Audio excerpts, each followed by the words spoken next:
You're listening to the Pelicans postgame report on the PRO Media Network for all things Pelicans. Perfect. Fly Pelican, fly Pelican, fly Pelican. And I tell them that birds of a feather flock together. Fly down, I'm a Pelican forever. Pelican forever. Ain't gon' lie, I feel flyer than I ever been. We stay ballin', this New Orleans, I'm a Pelican. It's going down in the nest, wild, wild west. Come in town and you best show us some respect. 3-point threat, I better make it rain. If it's up, then don't jump stupid like your ankle sprain. Always said, never hate the player, hate the game. Jumping where the dame late, punch a train.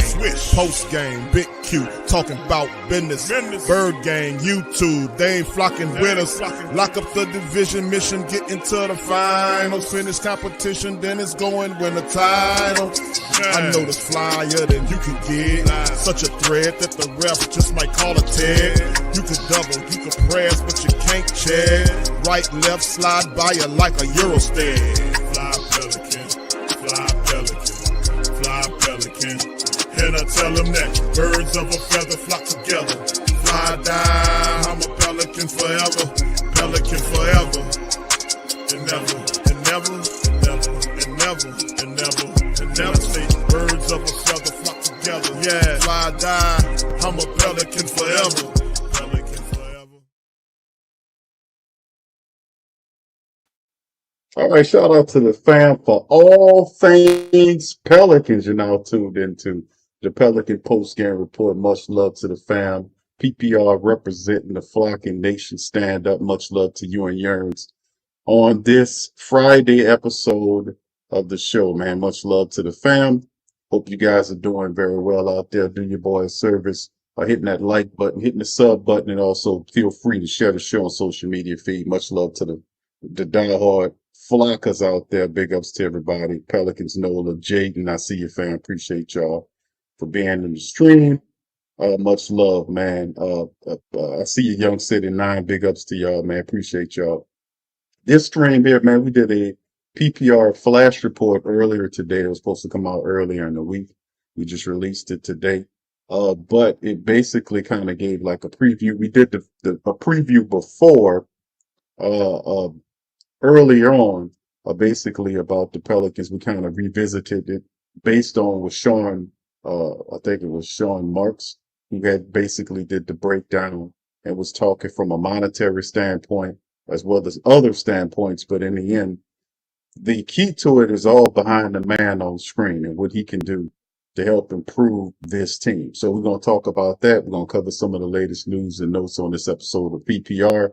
So shout out to you guys. Y'all buckle up, and we're going to take you guys through a trip through the Pelican land and how we can turn our team around by putting some thoughts together about what the Pelicans can do to put them in a better straight. So shout out to y'all for being in the stream. We also have DC in the building as well. Lexxah will join us later on. DC, welcome on in, my brother. How you doing tonight? DC, are you there, sir? What's up, Robert? How you doing, sir? Big ups to you, my man. Yeah, you muted me. I unmuted me. You muted me back trying to unmute me. But Okay.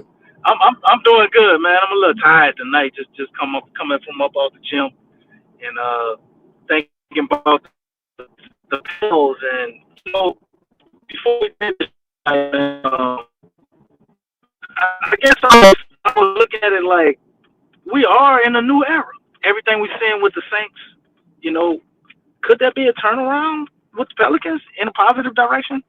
Following everything that's been going on with the Saints, with Kellen Moore and them coming in, I'm hearing a lot of stuff, to like, at least from my perspective. Could the same thing happen with Joe Dumars and the Pelicans? Are we doomed before anything ever happens? Most certainly not. I don't think we are, DC. I mean, I alluded to the conversation about the Detroit Pistons on the PPR flash, where they turned it around in one season, bro.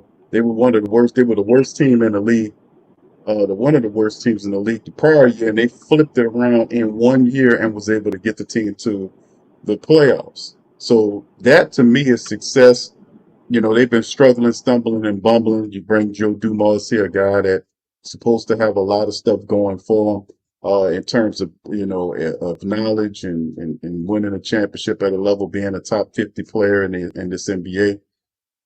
So that's the approach, and to get kind of detailed with it, and we'll kind of introduce some subjects to it. And I want y'all to kind of put your thoughts in the chat as well, and put your VP GM hats on, and basically, realistically, tell us, in your opinion, how do the Pelicans turn this around? But like I said, they have a lot of assets, but the direction is definitely lacking. We'll see what they got going on. But yeah, DC, that's the big talking point. But I agree with you in large because of the Piston narrative, among others. This definitely can be turned around. You just have to make the correct decisions. Most definitely, man. And we started doing that as well. Looking at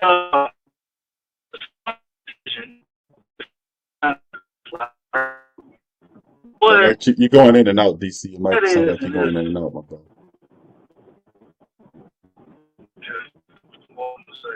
Can you hear me now?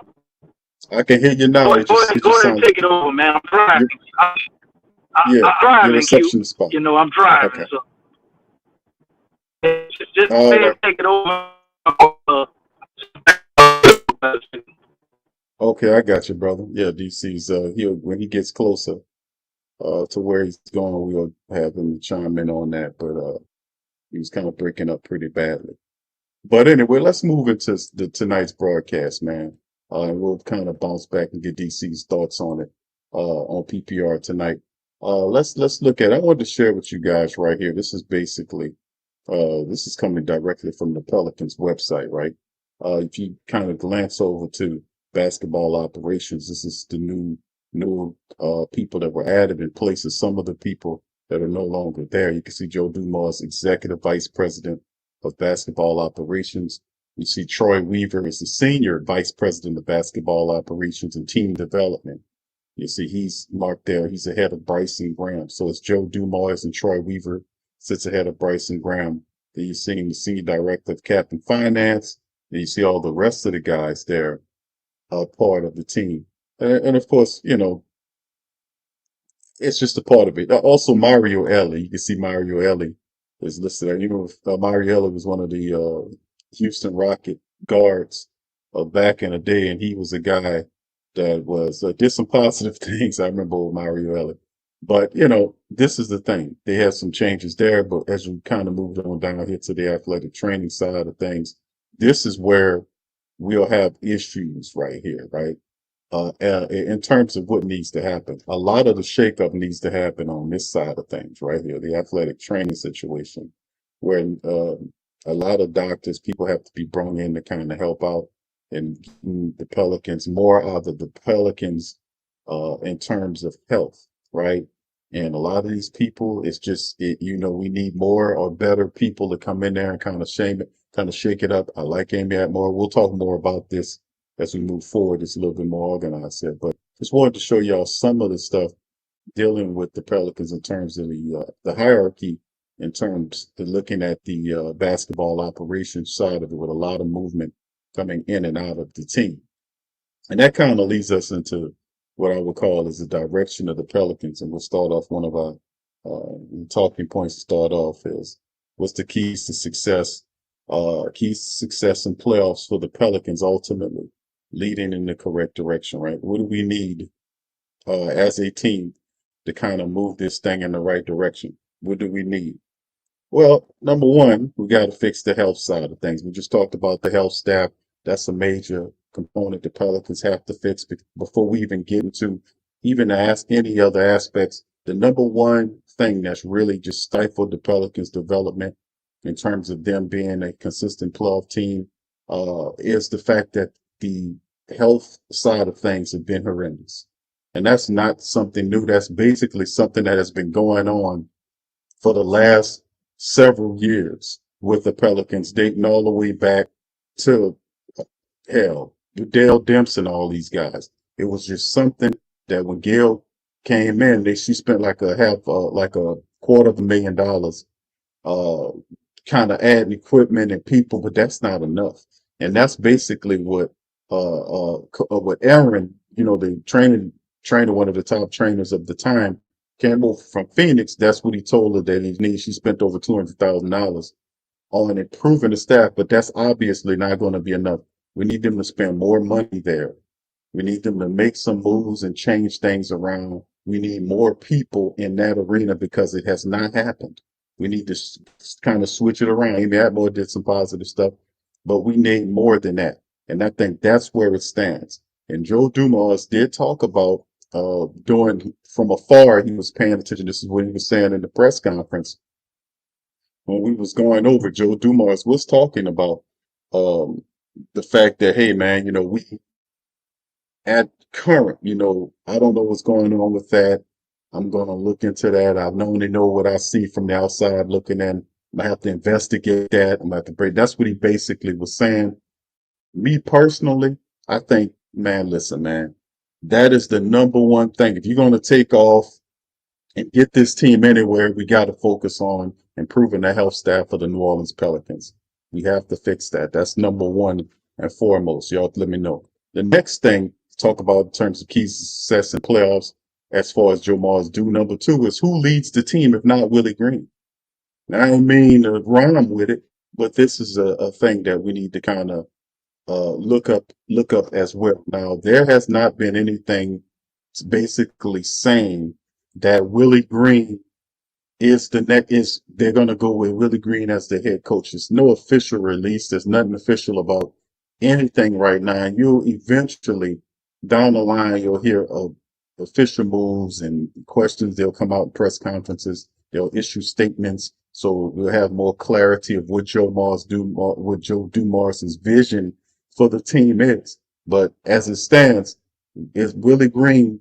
And there was rumors to the fact that he could be possibly moved up into as an administrator some kind of way. So that was rumors. And there's also, because he's sat in the corner at one of the Saints training in the Saints draft room, that was such and such. I'm like, nah, that's not.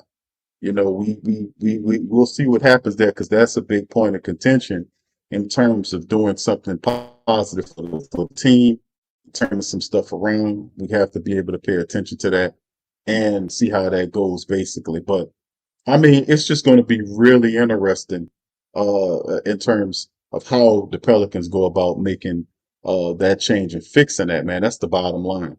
So we'll see how that works. Now, another talking point to that, and let's stay with this for a second, because I want to kind of build on this.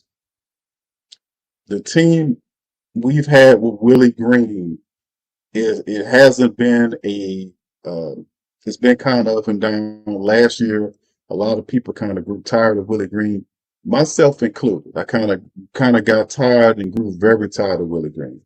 The team grew tired of Willie Green. Everybody grew tired of Willie Green.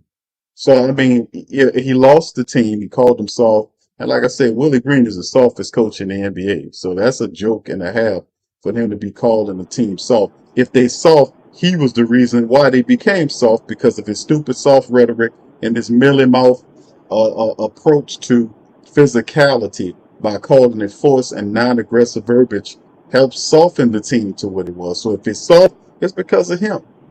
I mean, if you don't like how the team look, they're basically a projection of you. So Willie Green is in my opinion, the softest goddamn coach in the NBA. And if that is indeed the case, could you logically say, okay, we're going to reintroduce him back as the NBA coach? We don't know. But like I said, there are rumors saying that Willie Green there could be considered moving him up into the administration. Why? Because Gail Benson likes Willie Green just like she liked Alvin Gentry, and that's just what she does and how she operates.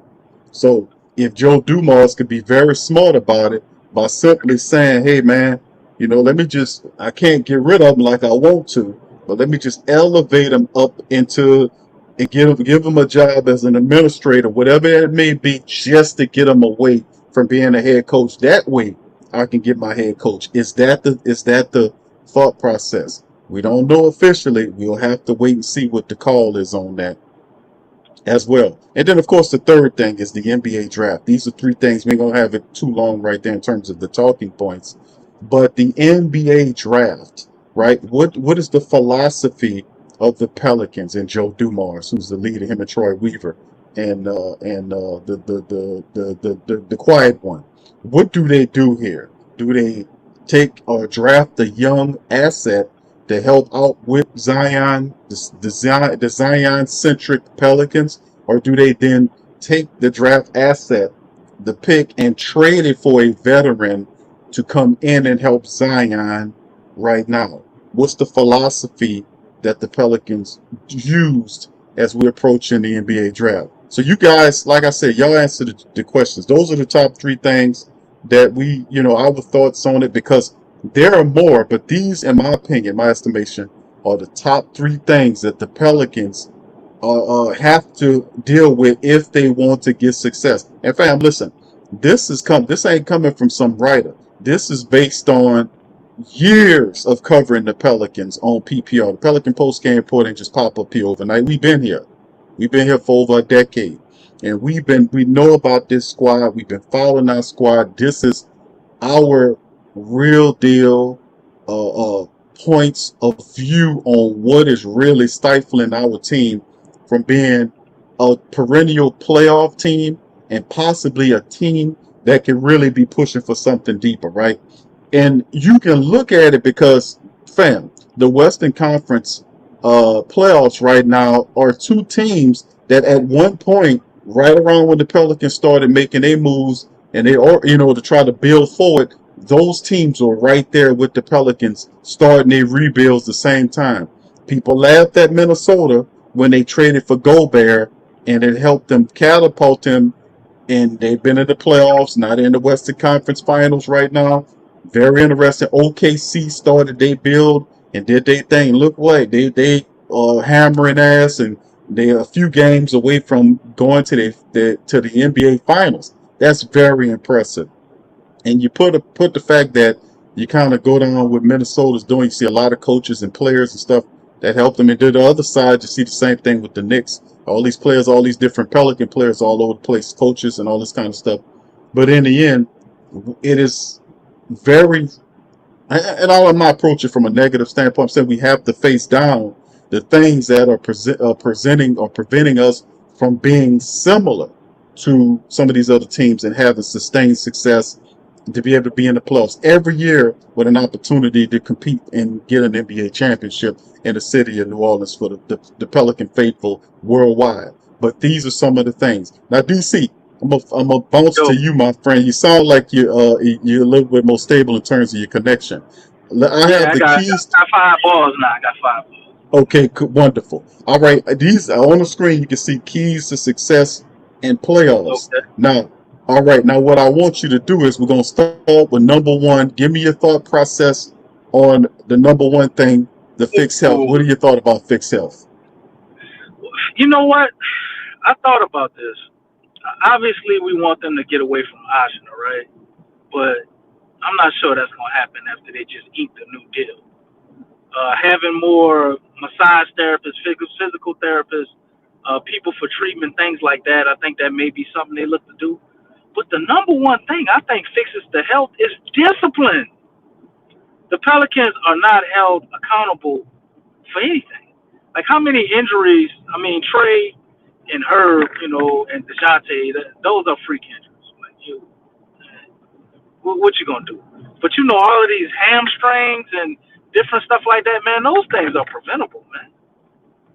People who stretch and do the proper pre and post workout stuff typically don't have a lot of hamstring injuries. You have some guys that just, maybe that's just a weak point for them genetically and the way the creator have made them. But a lot of the soft tissue injuries and stuff like that,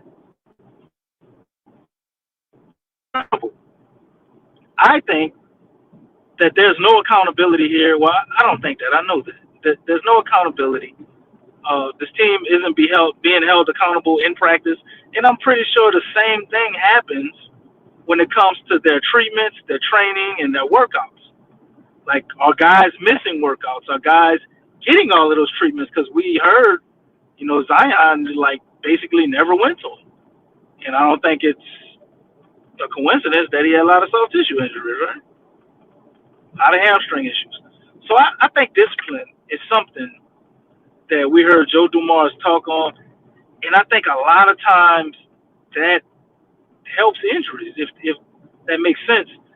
Because when you're disciplined, you're gonna have a strong mind. If you got a strong-willed, strong-minded team, typically that spills over into other aspects of your life. Strong mind, strong body, right?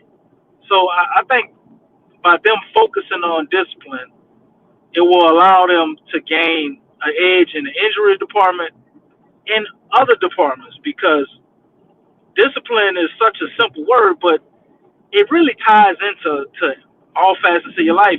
When you get disciplined with your eating, right, or you're trying to get physically fit, you're always looking for that next edge or a way to improve your current routine. And all the best players that we've seen, that we all watched over the history of basketball, that brought us to love this game, they all share one thing in common. They were all extremely disciplined. If they weren't, it might have just been a player you liked because their career didn't last long. So if Joe Dumars comes with the whole discipline talking points that he's speaking from, and he actually implements something that impacts that, which I don't know if we can get all that done this season, especially if we keep Willie Green as a coach. I don't know how you become a super disciplined squad with him as the head coach. But nevertheless, let's assume, or not assume, but let's say if they change the head coach and get somebody that can bring that mindset here, I think a lot of these injuries, not all of them, but a lot of them go away overnight. Okay. Well, I mean, yeah, that's well said. I agree with everything you said about the health situation. I think you're right. Outside of, I don't anticipate the Pelicans getting rid of Oshner. You're right. We covered that a couple of months back when we kind of showed the family members that they read up with the deal with Oshner. Has to be a commitment. Um, like I said, adding, but doing things different within that and changing it up, even if you add and bringing new doctors in.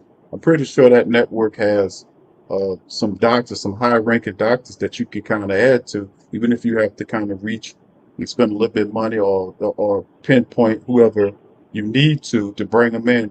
That could be some, and also like you said, Zion Williamson not doing his thing along with the team. A lot of this could be changed and as a more commitment to it. I agree with that, bro. Let's go to the second key. How about who leads the team if not Willie Green? What are your thought process on that? Because that's a big point of contention with many people. If Willie Green is not the coach going forward, who leads the team if not Willie Green? I think I spoke on this in our prior show where you were in with me and Lex. It's got to be Coach Bud or Mike Malone, man. It's going to be a coach that has a championship. I'm just going off of Joe Dumars' history. I guess maybe he didn't get Larry Brown as a championship head coach. He got him the championship, right?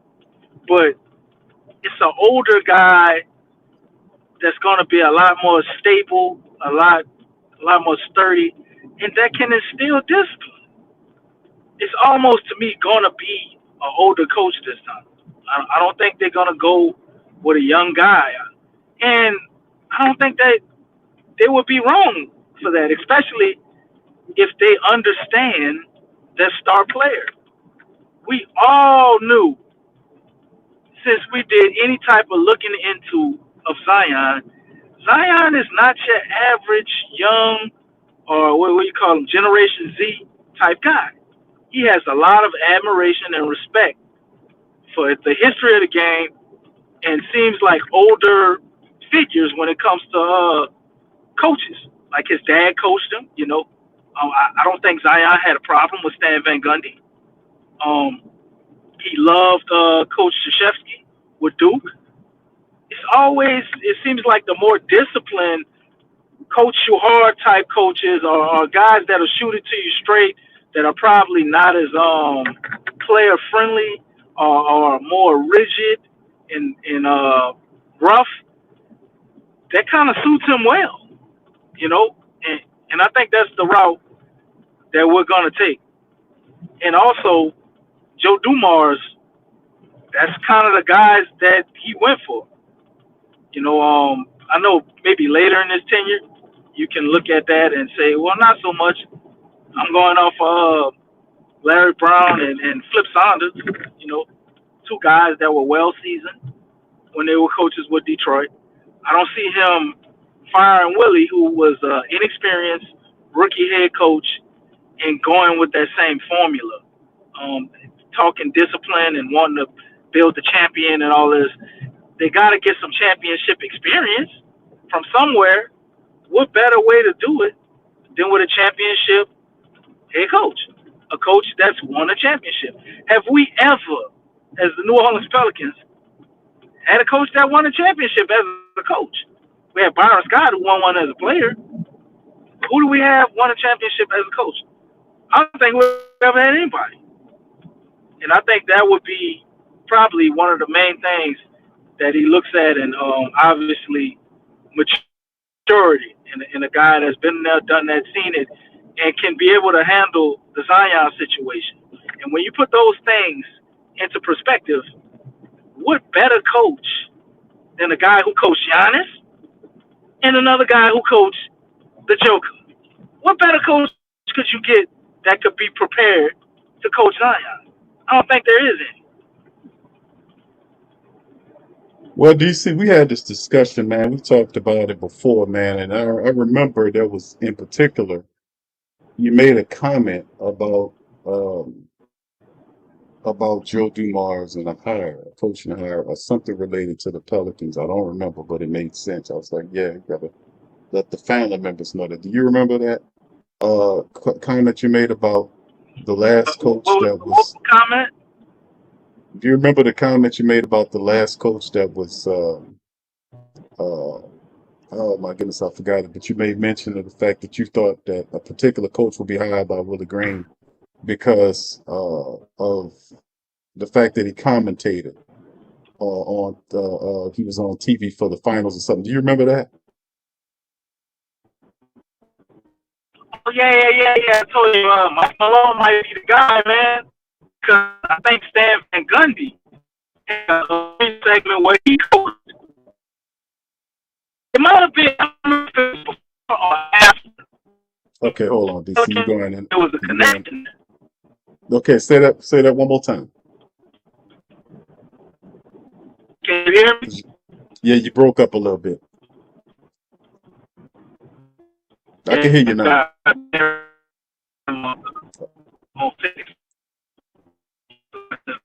Okay, DC. Okay, DC, your sound is going back out again, my brother. Just hold tight with that. But yeah, I remember you were saying that about the NBA, and when you get an opportunity, when your bars, could sound like you kind of hit a rough area. DC's driving fam right now, so just be a little bit patient with him. But yeah, it'll be very interesting to see how it all twists because this is the question: who leads the team if it's not Willie Green? And like I said, right, currently Willie Green is the coach of the team. There has not been any announcement made that they're going to keep Willie Green. Everything is speculative, right? Uh, you can't believe all of the stuff that they're basically saying, fam, because a lot of this stuff is turning out not to be true. And like I said, there was stuff that was said about demands for him to trade Zion Williamson. You're seeing that that's not totally true.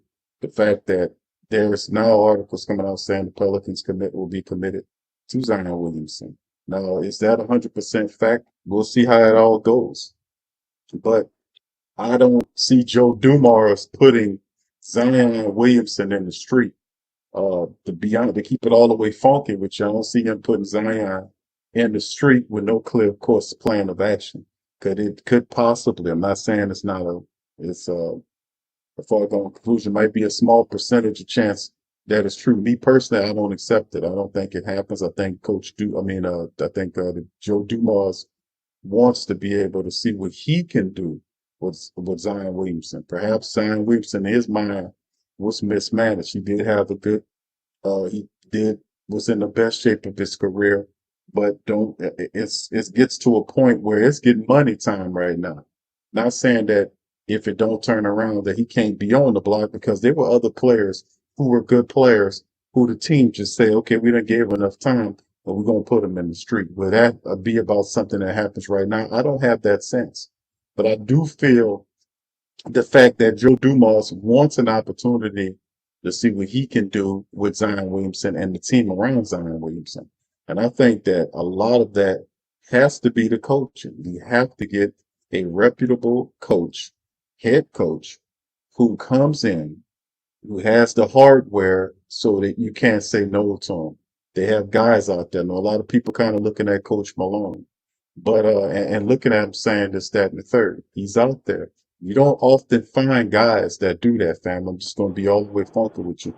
You don't often find people that do that where next thing you know, these people are, you got a coach who's still in the prime of his career, 2 years off of a championship when they put him in the street, for whatever reason. You don't often see that. But DC, you're back, bro. Go ahead and finish your point on that Malone thing, man. Yeah. No, I was saying there's something there with the Stan Van Gundy, maybe Mike Malone. They both had segments where they were, had some slight media coverage talking about the finals. And I was like, man, that might be a coincidence there that's worth looking into. But Stan Van Gundy, I remember he was on the finals talking, and then he wound up being the Pels head coach. Or I could be mistaken. It could have been he got fired. He was on the finals. So, that could have been something too. Mike Malone got fired. And, we got these good coaches. Let's get them to talk. But if I remember correctly, I do believe Stan Van Gundy was speaking on the finals.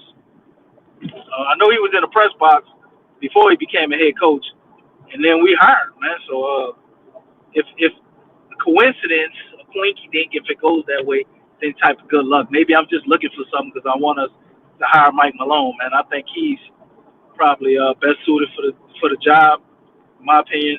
I like Coach Bud. I think Coach Bud, due to his experience with Giannis, and I just see them as the type of guys that I think Joe Dumars would look to hire due to their experience level and him preaching discipline, which is going to be preaching accountability. And I know a lot of old school veteran coaches, that's kind of the mindset that they come from, because in that era of basketball, that's what it was about. Guys like Jordan Poole would have never got $110 million playing in the early 2000s and the 90s. Like, well, or whatever they were getting paid back then. I know it's more money now. But coaches wouldn't have played him because of his style and how hard up they are on discipline and accountability and running the plays exactly how you're supposed to run them, and this person's supposed to be in all this off-script stuff, which I think can benefit the Pels tremendously, because we don't have an offense right now. Everything is off of quick reads. They don't call many plays. They need a little bit of that old school seasoning, man, and then maybe keep some of that freelance, I guess, type stuff that they do, or playing off the gravity of Zion, but put an actual structure or a system to where when Zion does sit down for a rest, or if he does get injured, we don't look completely lost. So they said that was their focus over the last 2 years, and to me, I've never really seen it. Yeah, indeed, bro. And we talked about that. About even Willie Green is seen as a defensive coach, but Willie Green's defense, I mean, statistically talking, we went over it in the PPR press flash report earlier today. The numbers wasn't very good from a defensive standpoint. The defense is non-intelligent at times. They overcommit to size. They switch into mismatches in turn that benefit the other team. I was watching OKC play a couple of nights ago, and they were switching and doing stuff. But you've seen some of them guys push the guy back over to the side where he belongs. They say, "No, I got this guy." I mean, it's just no defensive intelligence, and that's supposed to be Willie Green's his philosophy, his thought process. He's a defensive minded guy. I just don't see it consistently. And then, of course, the offensive philosophy of the Pelicans is wanting. I mean, these guys, like you said, you called it very clear. It's just we need somebody with a better vision, a clear vision for what this team is.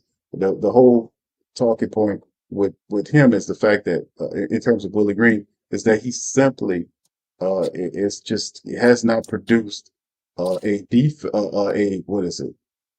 An offense that's respectable, that's intelligible. I mean, whatever Borrego told him to do, his defense constantly gets in the way of that. I mean, these weird rotations, these asinine depth chart moves at times during games that really stifle the team and work. He self-sabotages without even realizing. His feel for the game is laughable. So enough of that. So if you're Joe Dumars, you're a guy that won championships as a player and as an exec, that's 3 championships that you had in the NBA. Some guys went the entire NBA lives that became Hall of Famers, and I got one. Then you would definitely want your hand-picked successor to be a guy that has some championship rings too, a guy that been to the promised land. Like we know Joe been to the promised land. Coach Malone, Coach Bud, those guys have been to the Hey, promised land. You'll be all in on that. right, build it up, man. You want to build it up that way. You got guys that know what it takes to get there. So That's from right. that point, a lot of the small things. Because I think the Pels haven't done a bad job at accumulating talent. Maybe putting Right. the right talent together has been an issue, but they haven't done a bad job of getting talent. So what I do notice, and what we all notice, is they constantly make mistakes on just doing the right things with the talent. And a lot of it's the small stuff. Like they completely suck at doing anything right when it comes to the little things. Small things like actually practicing and before the game in the arena if you're gonna play that at night. Like why are we on airline before the game in the playoffs at that? That's So true. they took them to make it to the playoffs again to know to do that. Like what the hell is this? It's just so many stupid things. Like the fact that okay, Zion is in year 6. Y'all hear Lex talk about it all the time, right? Zion is in year 6, and they're deciding to make him the face of the franchise. It took y'all 6 years to figure that out. Slow. Anybody with 2 eyes can see, as good as Brandon Ingram was, he would have had to take a backseat to Zion because he's that dominant. Now, if you want to be a hopeful of Brandon Ingram, you would have said he had to take a backseat in the way that Kobe took a backseat to Shaq. Okay, but he had to take a backseat. It was painfully obvious. And what do the Pels do? They string that whole situation along. They keep BI. They get the type of coach that fits BI and waste 5 years with Zion. So I think if Joe Dumars was here, I think if you had a different coach here and these type of things, I don't think that would have been a talking point at all. That wouldn't have been a situation. It would have been a given of what to do. Because it really is simple. It's not that hard. But, when you're the Pelicans, we make everything difficult. So hopefully those days can be behind us if we get a championship level coach in here. You got another guy who's over there with OKC, saw what they built. You see where they are, right? And he played a hand in that. And you G got League Joe coach. Dumars, who's a championship president of basketball operations, right? So I think they're headed in the right direction somewhat, but we're not out of the woods yet because all of this can quickly go downhill and not turn out that way at all. So things are still to be determined, Indeed. especially for the coaching situation. We don't know if we're getting that coach. Bro. Right. It's just like we saying if it's not Willie Green, and like we said, once again, that rumor circulating that if Willie Green is could be considered for an administrative position. And it's like, why? Have Because we heard any other news on that rumor, or was it just a one-time rumor? it was just circulated at that time. And it was a very unique rumor if you think about it, DC, Right? Who would because just make that up? exactly. And that's the thing. It's like, okay, that one there is like nobody would have came up with, okay, with that. Now you would hear Willie Green needs to be fired. We all know that Willie Green Mm-hmm. needs to get out of here. But who goes in the Mm-hmm. opposite direction and make a rumor that I'm hearing the Pelicans are thinking about moving him up into the organization? Why? Because Gail likes him and doesn't want to fire him. And if Joe Dumars is as smart as we think he is, he'll elevate him into his administration, give him a job that takes him away from being a coach. He's still a part of the team. That appeases Gale, but you find your head coach, Malone, Budenholzer, Taylor Jenkins, Sam Cassell, whoever the case may be, you see. Mm-hmm. And let's go to our third. Before we go to our third key, DC, let me give a few shots out. Shout out to Jessica. I see you, Jessica. Much love to you. Good to see you out there. Trevan, brother Trevan, shout out to you. Good to see you, fam. Appreciate you. What's up, Stephanie? Big ups to Steph. The Queens representing. Marley Mall saying, am I in Jamaica? No, I am not in Jamaica, brother. I'm chilling in the U.S., brother. All right. So there you go. Jade says, again, go get Mike Malone right now. Please, Pelicans, fire Willie Green and go get Mike Malone. So shout out to you, brother. Appreciate you.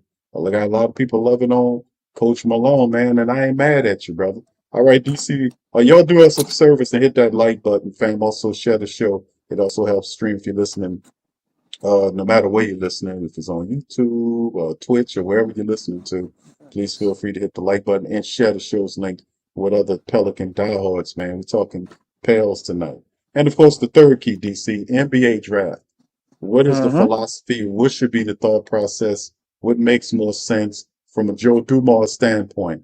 Should we be pivoting to draft a young asset that can help in terms of Zion Williamson and add to what we got going on? Or should they go in a different direction? Because I've been hearing a lot of stuff, and I'm going to share it with the family members after we go through the last key. Give me 1 second, man. Give me like 2 minutes. Yeah, go ahead, DC. Go ahead. I'm gonna break this down anyway. And while you're doing that, I'm gonna go ahead on and let you do your thing. And I'm gonna share with y'all this report right here. This is coming directly from Pelican site. A variety of prospects appear at the number 7 for the Pelicans in initial mock drafts, and they talk about all the different drafts that the Pelicans that they believe that the Pelicans, which players the Pelicans will take in the upcoming NBA draft. There's no other way to view Monday's NBA lottery outcome than as disappointing one for the Pelicans, which dropped 3 spots and wound up with the number 7th overall pick. While the Southwest Division counterparts, Dallas and San Antonio, claimed the first and second pick respectfully, despite relatively competitive 39 and 34 win seasons. But the main reason why the 2025 draft class has been so highly anticipated is the common opinion that the crop of available players is relatively deep and talented, even if most analysts believe the top tier consists of just a couple of players. At this extremely early stage of the draft projections, with the order being finalized for picks 1 through 14, less than 24 hours ago in Chicago. This is kind of a dated article back to March the 13th. May. The following are what NBA sites are predicting that the Pelicans will do with the 7th pick, as well as projections from the same sites on which players will be selected right before and after Washington or Brooklyn. Before Washington, after Brooklyn, the Pelicans, after Pelicans, Brooklyn. Pelicans may make their decision on the 25th, June the 25th. Comments and mock drafts are directly from their respective sites. Okay, so The Athletic says Con Newport, the Duke wing, will be the guy for the Pelicans. They'll be disappointed to fall in the lottery, but I love this slot for them if they can end up with Newport, a bigger shooter who is competitive and tough. He has a case as the best shooter in the class, along with Trey Johnson. I think Con Newport is a good shooter. I like Trey better, but I can see why you can throw him up there. But his overall game is much more impactful. Number 6 pick before them, Washington, he believes Derek Queen will go to them. And then the 8th pick behind the Pelicans, which is Brooklyn, that they'll snatch Jeremiah Fears, the Oklahoma guard. And then, of course, the next Bleacher Report go in NBA.com gives them Cayman. How you pronounce this kid? Name. I forgot how you. Moloch. Not Moloch. Hold on, fam. Let me see if I can Yeah, remember. it's Moloch. Mayuak. I think it's Mayuak. DC. I think it's Mayuak. But Mayuak pre Duke tape showed Malawak. Malawak. Um, Hold on, I don't know why you keep taking my screen down. Hold on. What's going on here? All right, there we go. I'm All right. sorry. No, yeah, all right. All right, so let me go back to it. But Mayuak tape showed more shooting range and scoring versatility and flashes of that during the draft process. Could start to entice teams further up the board. Team Fit the Pels got great mileage out of Eves Misi. But things go even further with Manuel. He could fill the same rim running role, ensuring the New Orleans has always has a bouncy big in the middle, but the hope is Manuel could one day add some element of shot making in the mix. Then the next one, CBS have Colin Murray Boyles from South Carolina. The draft will take a turn here, depending what New Orleans does. It's an interesting, in my opinion. Murray Boyles is the best player available selection via the Pelicans are big, who's a dynamic defender with a crafty scoring style inside the paint. ESPN goes with Mayuak as well, the top defensive center prospect in the draft, who has an appealing mix of length, mobility, play finishing, and paint protection at a young age. NBA Draft.net says Trey Johnson, one of the best shot creators in the class, rarely sees a shot he doesn't like, and has the ability to convert on high or difficult shots. Adapt at the drive and dish, is capable of shooting off dribble and spot ups and off step backs, has great balance, and his effectiveness as a scorer isn't depending on getting to a particular spot. Guy's just a shooter. The ringer has Jeremiah Fears, the Oklahoma guard, as the guy there.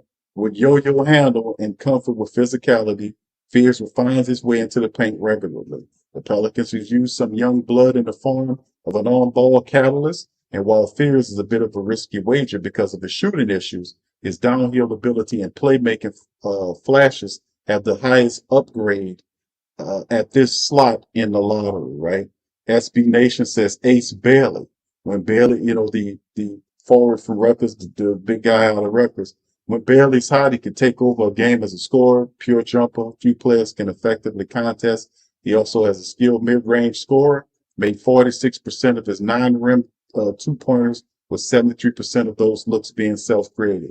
He has the athletic tools to recover defensively, showing solid supplemental rim protection skills and defensive rebounding potential.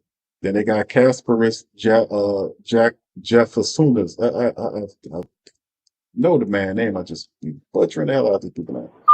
But Yakachunas. Jakakunis. I'm gonna just say Jakushionis. Yakachunas.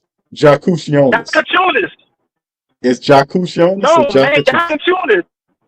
DC, you sound like you screaming something from Italy, my brother. You're breaking up. But whatever DC say, KJ. I gotta keep. You're breaking up. You're breaking up, bro. You're breaking up, DC. Okay, whatever you say. Jakustonis. I think I'm breaking. I won't be corrected. I don't know. I'm saying you're going in and out, bro. I'm not. Jakakunis. Okay, cool. All right. So what they're saying, the most obvious need in New Orleans is another playmaker. I always screw these names up. He's among the draft's most talented ball screen operators. He won't wow anyone, but athletically struggle with some turnovers, but he's a gifted playmaker with a good sized position. A lot of people like him. I remember you was talking about him, DC, way back. But these are just some of the players, man, we're talking about that could be possibly available at the 7th slot.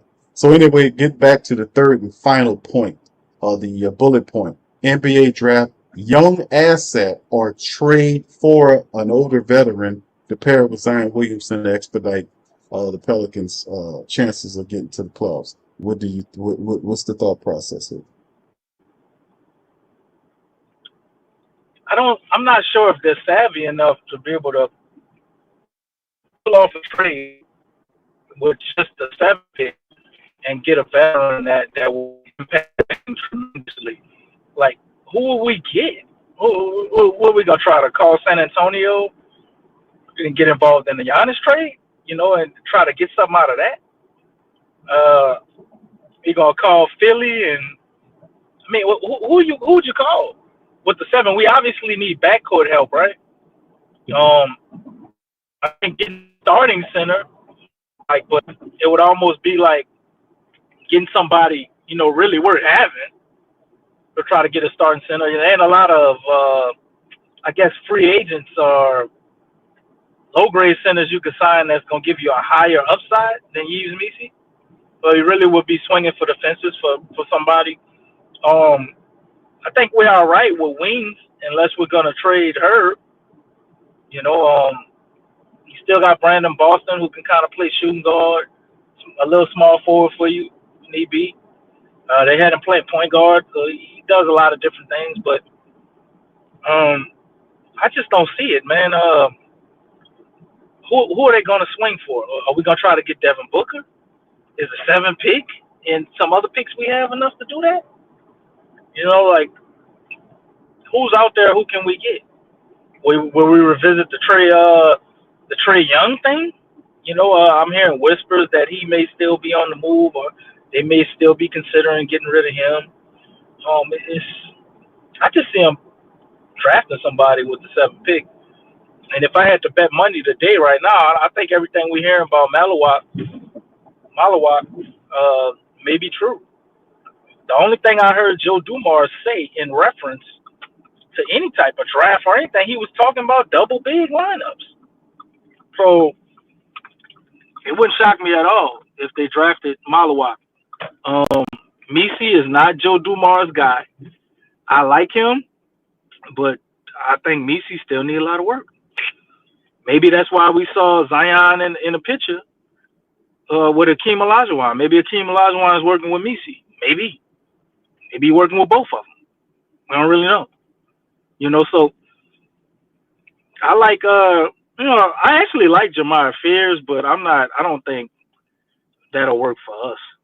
To me, he's like y'all remember Monty Ellis? He's like that. He's like he's not a marksman, but he can shoot a little bit. He's not quite a point guard, but not actually a shooting guard. He's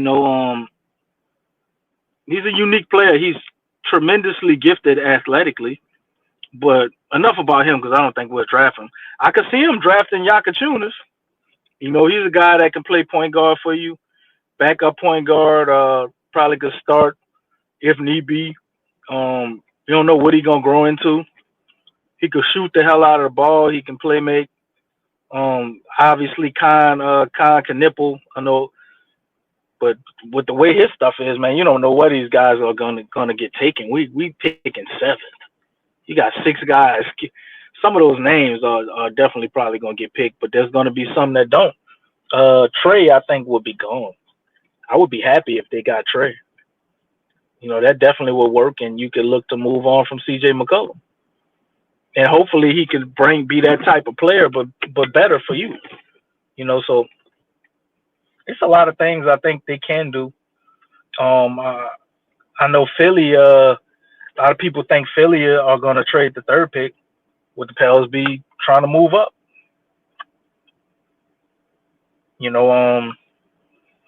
Or would the Pels be trying to trade back? Maybe it makes sense to trade back and pick up some more picks. It's all over the place, man. But if I had to bet money right now, I think they would draft the 7-2 center if he's there from Duke. You got a guy who can actually be a defensive anchor like now. He's already, he's 7'2". He's like 260 pounds or something like that, 55 pounds. He's already a day one ready center. He can actually shoot a little bit. And he do everything right now that Missi does. And probably going to wind up being better at it. At least based off the rookie version of Missi we saw. People work on their game. Missi is definitely a hard worker. So you don't know what he's going to look like going into year 2 after working the whole offseason and having the year NBA under his belt. So he could surprise, but he's still 6'10", like 220, 230. He got to put on 20-something pounds of muscle just to be Malawak's size.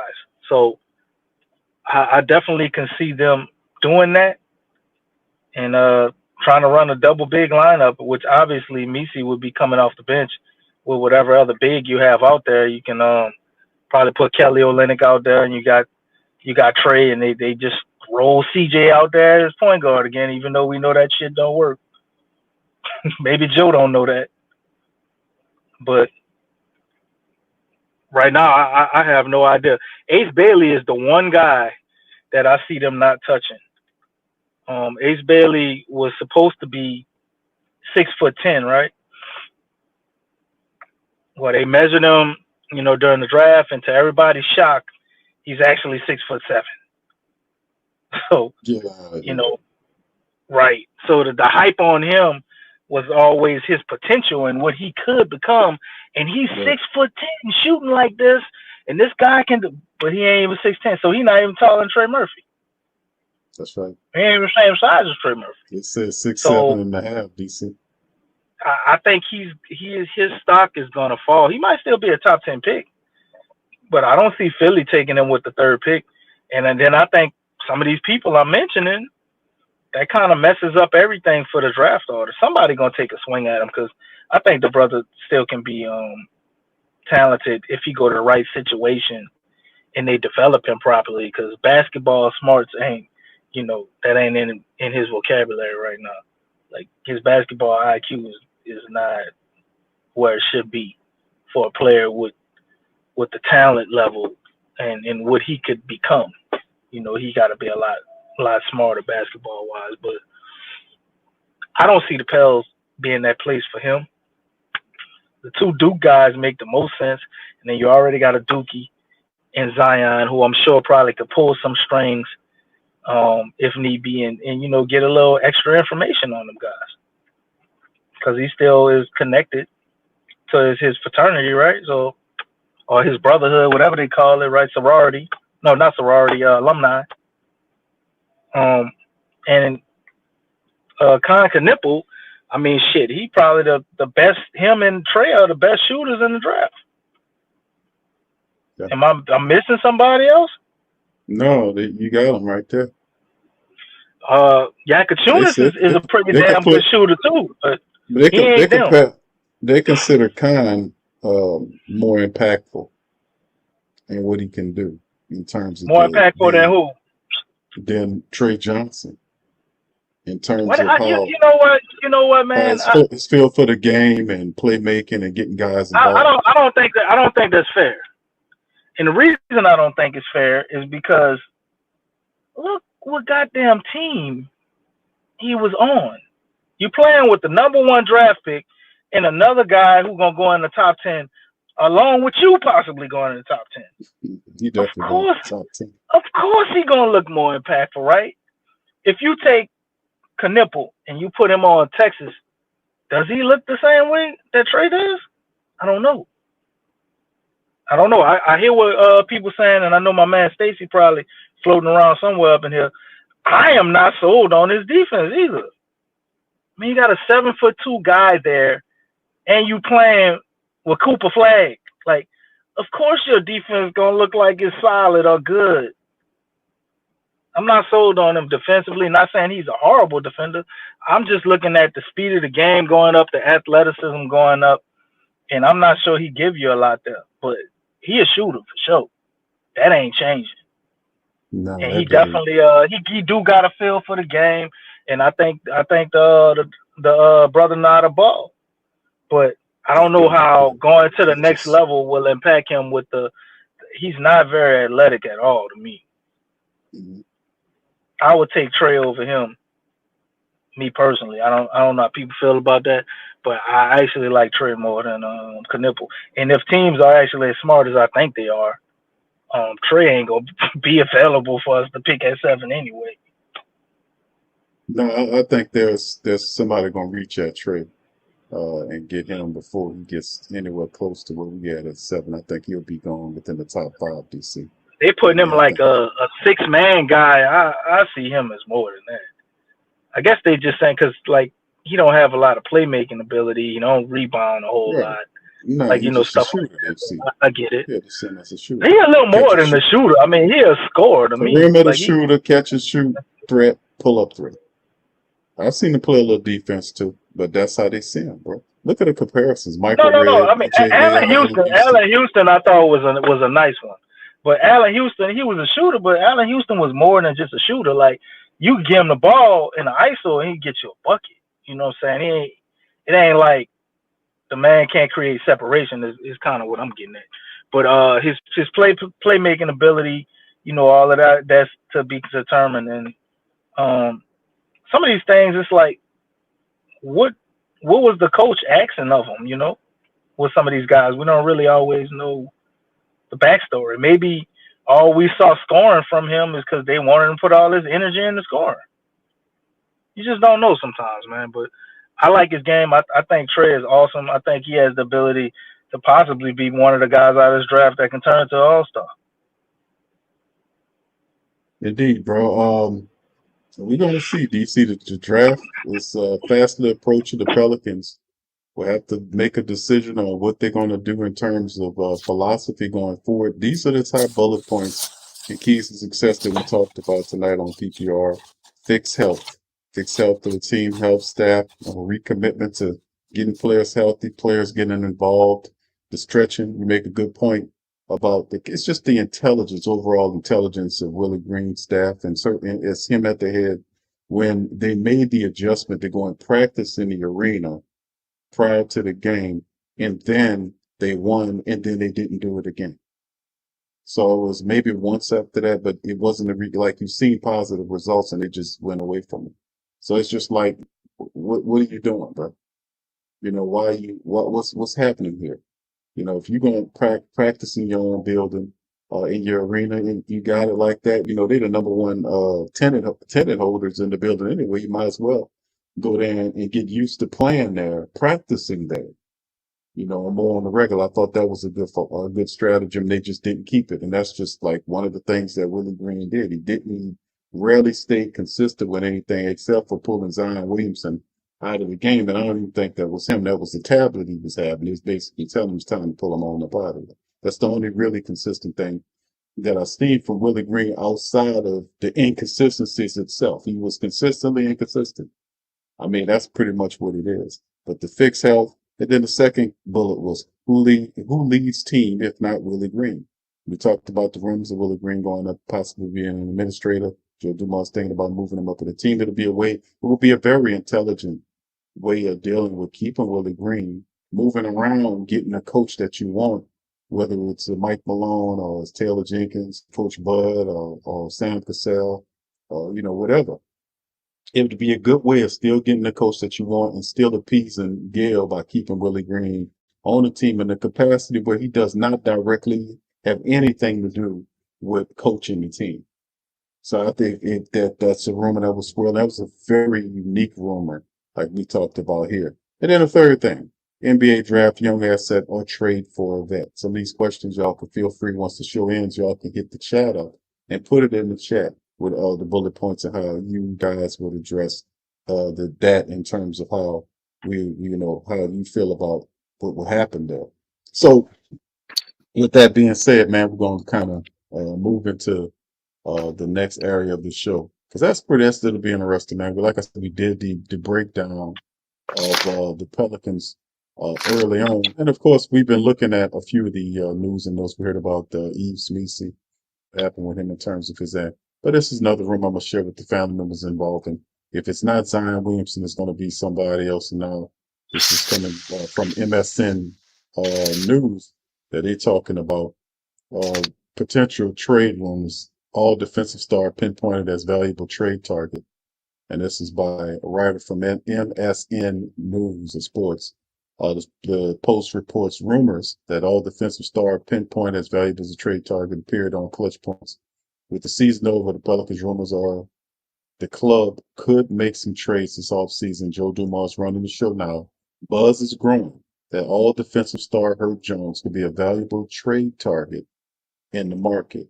Brett Siegel reports that numerous teams could be offering Pelicans some sort of trade package for the 26-year-old forward. It is said that Dumars plans to build a roster around star Zion Williamson, and Jones could be a key piece for New Orleans to maximize value. This comes despite Jones dealing with a labrum tear this offseason. Rivals teams are once again pinpointing Herb as a high-level offseason target from New Orleans Pelicans, source said. David Griffin, who was a huge fan of Jones' two-way potential, is no longer running things in NOLA. As Joe Dumars has inherited a roster he will need to make decisions about, starting which players who they have around Zion Williamson. Jones is currently rehabbing from a labrum tear in his right shoulder. Yet a lot of uncertainty surrounds his future with the Pelicans under Dumars' leadership. Herb Jones is coming off another solid campaign, showing off his defensive skills and potential to becoming a legitimate two-way player in the NBA. Pelicans forward finished off the regular season averaging over 10 points, 4 rebounds, and 3.3 assists, almost 2 steals and a half a block a game. He also shot 43.6% from the field and almost 31% from downtown. New Orleans owns the 7th overall pick in the 25 NBA draft.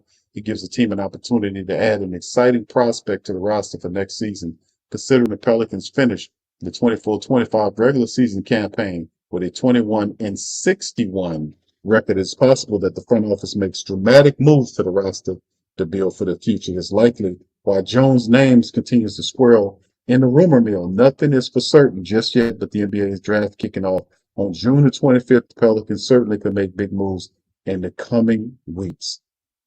So there you go, a little talking point, or rather, about Herb Jones and rumors circulating, and that'll be the case with a lot what's going on with the Pelicans situation. When you don't win, you hear all this other kind of stuff, and it's just par for the course. You've heard a lot of it about Zion Williamson, we heard all this kind of stuff. But it is going to be an interesting season regardless, fam, because it gets to a point where you just got to step out there, you got to handle your business. So this is the Pelicans roster right now. As you can see, Pelicans roster right now, and we'll get it on screen for you. 25 roster is showing you a couple of these guys here. Hold on. Get it right there. You go.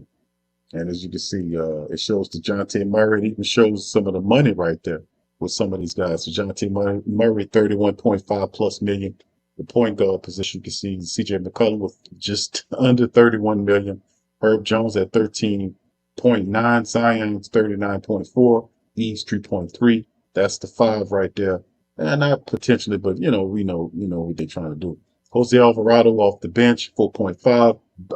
BJ Brandon, Boston Jr., 2.3. Jordan Hawkins, 4.7. Trey Murphy, 25 mil. Kelly Olynyk, 13.4 is there as well. And then Antonio Reeves, you can see him 1.9, not much shaking. Elfrid Payton is there with 3.1, and Lester Quinones, who is 636 grand. And then you see the free agents restricted are Keon Brooks, aka Timo Naji, which the man actually played pretty decent, so we got to give him some grace on that. Jamal Cain restricted, and then the unrestricted guys, Bruce Brown and Jeremiah Robinson Earl, are unrestricted. So that's some of the players right there going forward. And like I said, man, we still have a bunch of young players that doesn't show some other players, how some of our young guys are backups and stuff like that. But this is who they're looking at in terms of key personnel coming up for the Pelicans this upcoming season. So we've had an opportunity to go over this. DC, are you back with us? All right, I don't hear DC. All right, so we had an opportunity to kind of go over this and kind of walk in. I just want to kind of give y'all guys an opportunity to take a look at potential, what it's looking like for the 25-26 season. Like I said, the Pelicans have some really good players. We have some talented players. A lot of these guys are going to be ready. Some of these guys, be ready for the upcoming season. Some might be a little later on in the season, but we'll have some of these guys ready to go. We know DeJounte Murray is going to, be the longest of us, of him to kind of get back there. We know Herb Jones and all those other guys and should be ready to go. And we'll just see how that all shakes and folds. But we know that we have talent on the team. We just need a vision and the correct coach to kind of lead the way, so to speak. And potentially the Pelicans team could change, but in what manner? You see, what is Joe Dumars' vision? What is his blueprint for success leading this for the Pelicans going forward? So what's the shakeup here? Got to be something. You can't make it all bring the same look into the upcoming season. It's got to be a change of some kind of. All right, DC, when you're ready, bro, you can holler. All right, what's up, Darwin, Knoxville? Shout out to you, brother Slim. I see you, man. Appreciate y'all being in the chat, man. Much love. All right, to it. Darwin says trade CJ or Murray. Okay, well, Murray, I got you, bro. Appreciate you there. All right. Yeah, it says Jaden asks how did ESPN have Ace Bailey fall? I Yo, think can DC you hear me? explained that as well. I hear you loud and clear, bro. All right. Yeah, man. Dude will play so much like Najee. Q. I don't think I can change it until he set himself apart. Can we? We could upgrade the Temu. We can call him Walmart Najee. No, I mean, Wish Najee. I think That's the worse than worst one. Temu, man. Yeah. So it's Wish App, Temu. What's Amazon Najee? No, that's a little too much. But y'all help us out. What's the next level from Wish App is terrible. Wish, Temu. What's the third level from up? Whatever the third level is, DC. That's his. That's his nickname, bro. Saks Fifth Najee. Huh? The Saks Fifth? No, brother. That's way too high up there.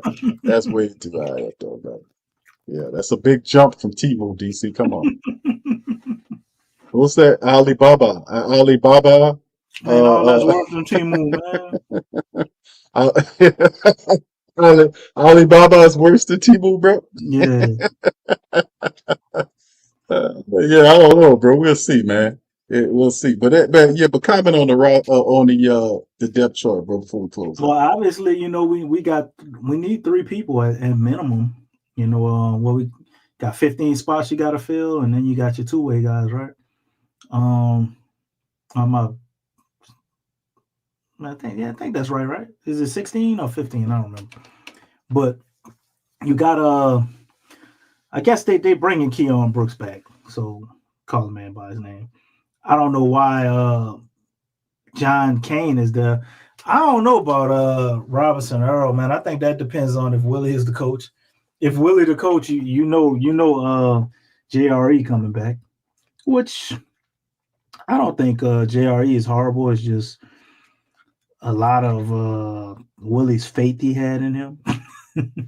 Like JRE ain't overcoming every. Oh, we in a buy and we about to do something. I know what to do. I'm gonna put the lineup out there with JRE in it. Nah, Willie, that ain't it, bro. But who are our free agents? Because our current roster as constructed, there's no way we can just roll into the season with this. We need a point guard, right? Well, unrestricted is Bruce Brown, DC, and Jeremiah Robinson. Bruce Brown is gone. Restricted is Brooks and Jamal King. The best we could hope for with Bruce Brown is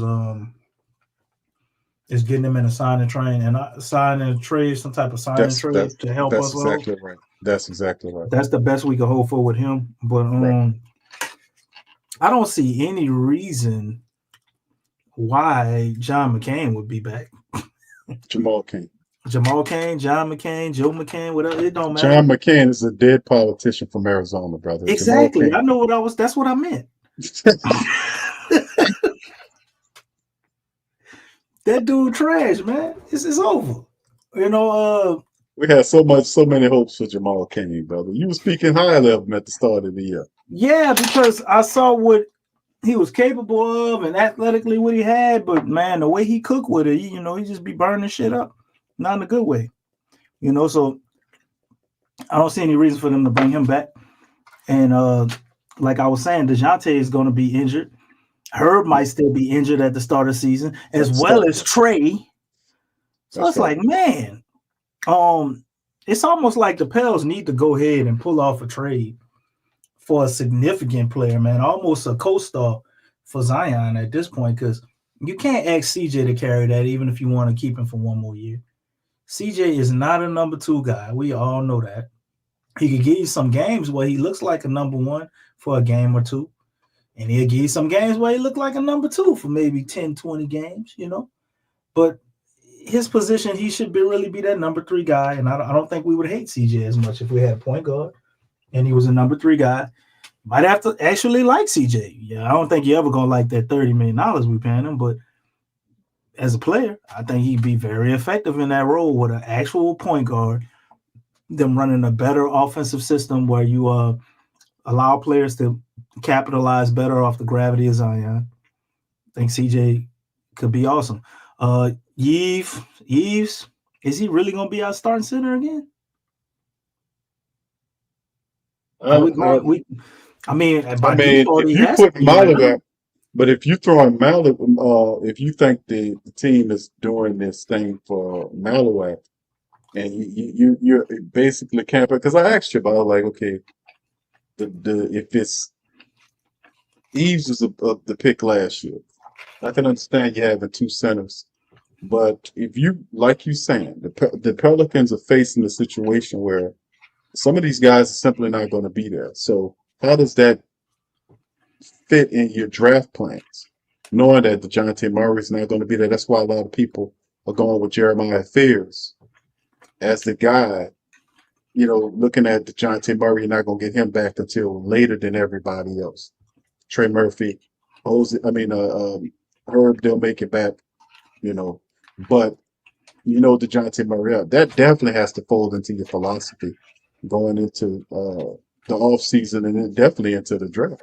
You got to think. I'm not drafting to fix something like that. That would be stupid. You draft to get the best possible prospect you can get, because your drafting should be about the future, not about the fuck ups of the previous administration. That's not the season. It's not an F up that DeJounte Murray is hurt, DC. I'm saying it is an F up that DeJounte Murray is hurt, and you didn't have any type of backup plan.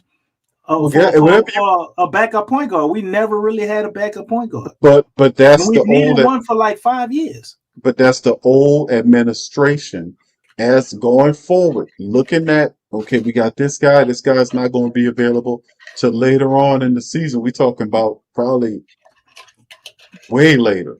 So if this is indeed the case, that has to fold into your philosophy. You're working with a lot of money. Now, you do have a couple of exemptions. You got a lottery pick, man. I'm not drafting anybody in the lottery specifically to be a backup point guard. If I draft him at number 7, that's my point guard of the future. Right, but that's what I'm saying. That's all I'm saying. But it's still a need regardless of how you look at it, brother. That's what I'm saying, because even who's to say that eventually when DeJounte works his way back, at some point somebody gonna get traded, a spot's gonna open up. Whether it's I would put CJ McCollum getting traded, and as opposed to DeJounte Murray getting traded. So at some point, a spot for a guard position is going to open up one way or the other. So that's what I'm saying. That's why a lot of the people are picking Fears the point guard as opposed to somebody else. Fears would be horrible. What you mean no? That's what they're doing. That's what they say. That's the rationale. It would be horrible. It won't work. How would you appease the situation, DC? Why would I pick? I get that, but let me ask you this. I want you. Okay, you disagree with that? Let's pivot to this. How would you fix that? How would you then be about the business, and understanding that you won't have DeJounte Murray for a long time? It's $30 million player, by the way. Man, go give me somebody like let me finish. Okay, you asked me how. Yeah, but I'm fair. Let me lay it out for you. I'm asking the question that how do you about to lay out. Okay, go ahead. You got it. Go ahead. All right, go to it. You already know.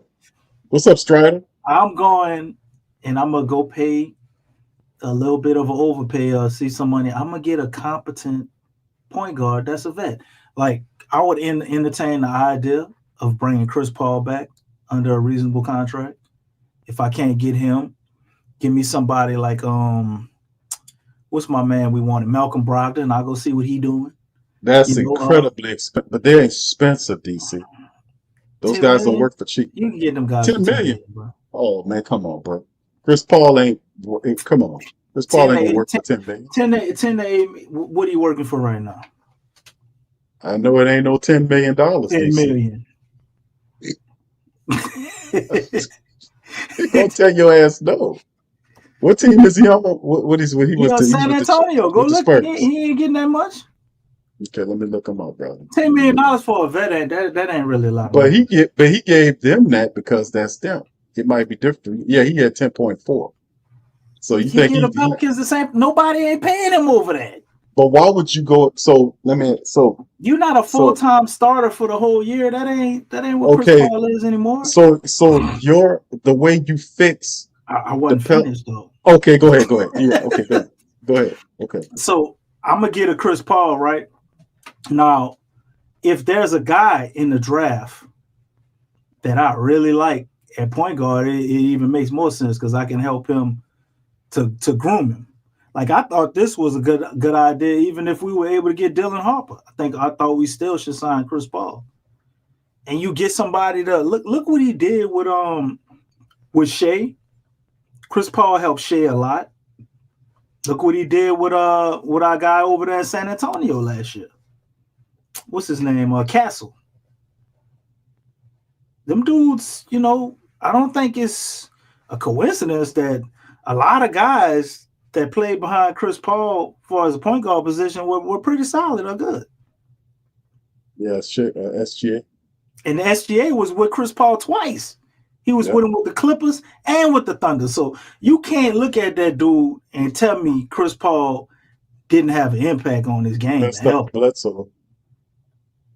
I can't say he messed up with Bledsoe. Bledsoe was good until his athleticism wasn't exactly what it was, and he just couldn't never shoot. He could never shoot, and he wasn't going to be like no pass first point guard. That just wasn't what Bledsoe was. Chris Paul is 40 years old, bro. One season, Q. It's just one season, man. And I really only need him for like half the season or the first 3 months. After that, I just want him to play a mentor role until Murray get back, right? And then from there, you could draft whoever you want. I fixed that hole. You could draft whoever you want, right? And I would get like a guy maybe in the second round. No, we don't have a second round pick. Thank you, Devontae Graham. But maybe an undrafted free agent or something, somebody with some potential that I could kind of have Chris Paul, take under the wing, man. That's a real legit point guard potential. I'm not looking for him to be a shooter. I'm not looking for him I want him to be a playmaking point guard.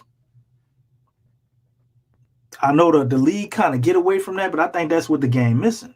That, and we see what the reemergence of the big man is. So we see the big man reemerging, people going to twin tower looks, double big looks. What's next? We going back to playmaking point guards. Because if you want multiple bigs out there, what better way to maximize that? I like Minnesota, but they ain't going to get past OKC. You know why? Because they don't have a goddamn point guard. Well, Conley's old, man, so... Yeah, you get what I'm saying, though. Yeah. Right. If they had a point guard, it'd be a different situation. It would definitely be that. Shea a whole nother animal, though. Shea a shooting guard and a point guard. Like, you do it.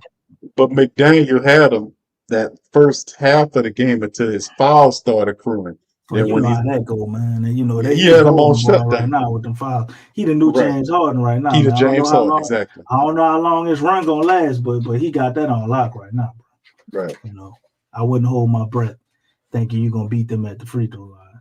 Then they coach actually not scared to speak on him not getting fouled and all that. Like, pussy ass coach. But with all that being said, man, I think Chris Paul, a guy like Malcolm Brogdon, I don't know who else is out there. You got the free agency list up here. Let me see what you got up here. No, that's our list. That's our list. But yeah, man, I'm looking to get a seasoned point guard. I want to make life easy for Zion and Trey, and kind of see what that look like. And from there, I'm drafting the best player available. If that's Malawak, I'm taking him. If that's Trey, I'm taking him. If that's Con Knipple, I'm taking him. I actually like Derek Queen. I don't know how we make that fit without a point guard. We definitely have to get a point guard if we think about doing that. I'm taking him. But what will the Pels do? We need a point guard and we need another center. We need an actual center that can be a defensive anchor. Because I'm not saying Messi won't ever be able to be that, but he's definitely not that right now. And that's what we need. We need a point guard. We need a center to be a defensive anchor. And we always need more shooting. Okay. So any player in the draft that checks one of those boxes, I would consider taking.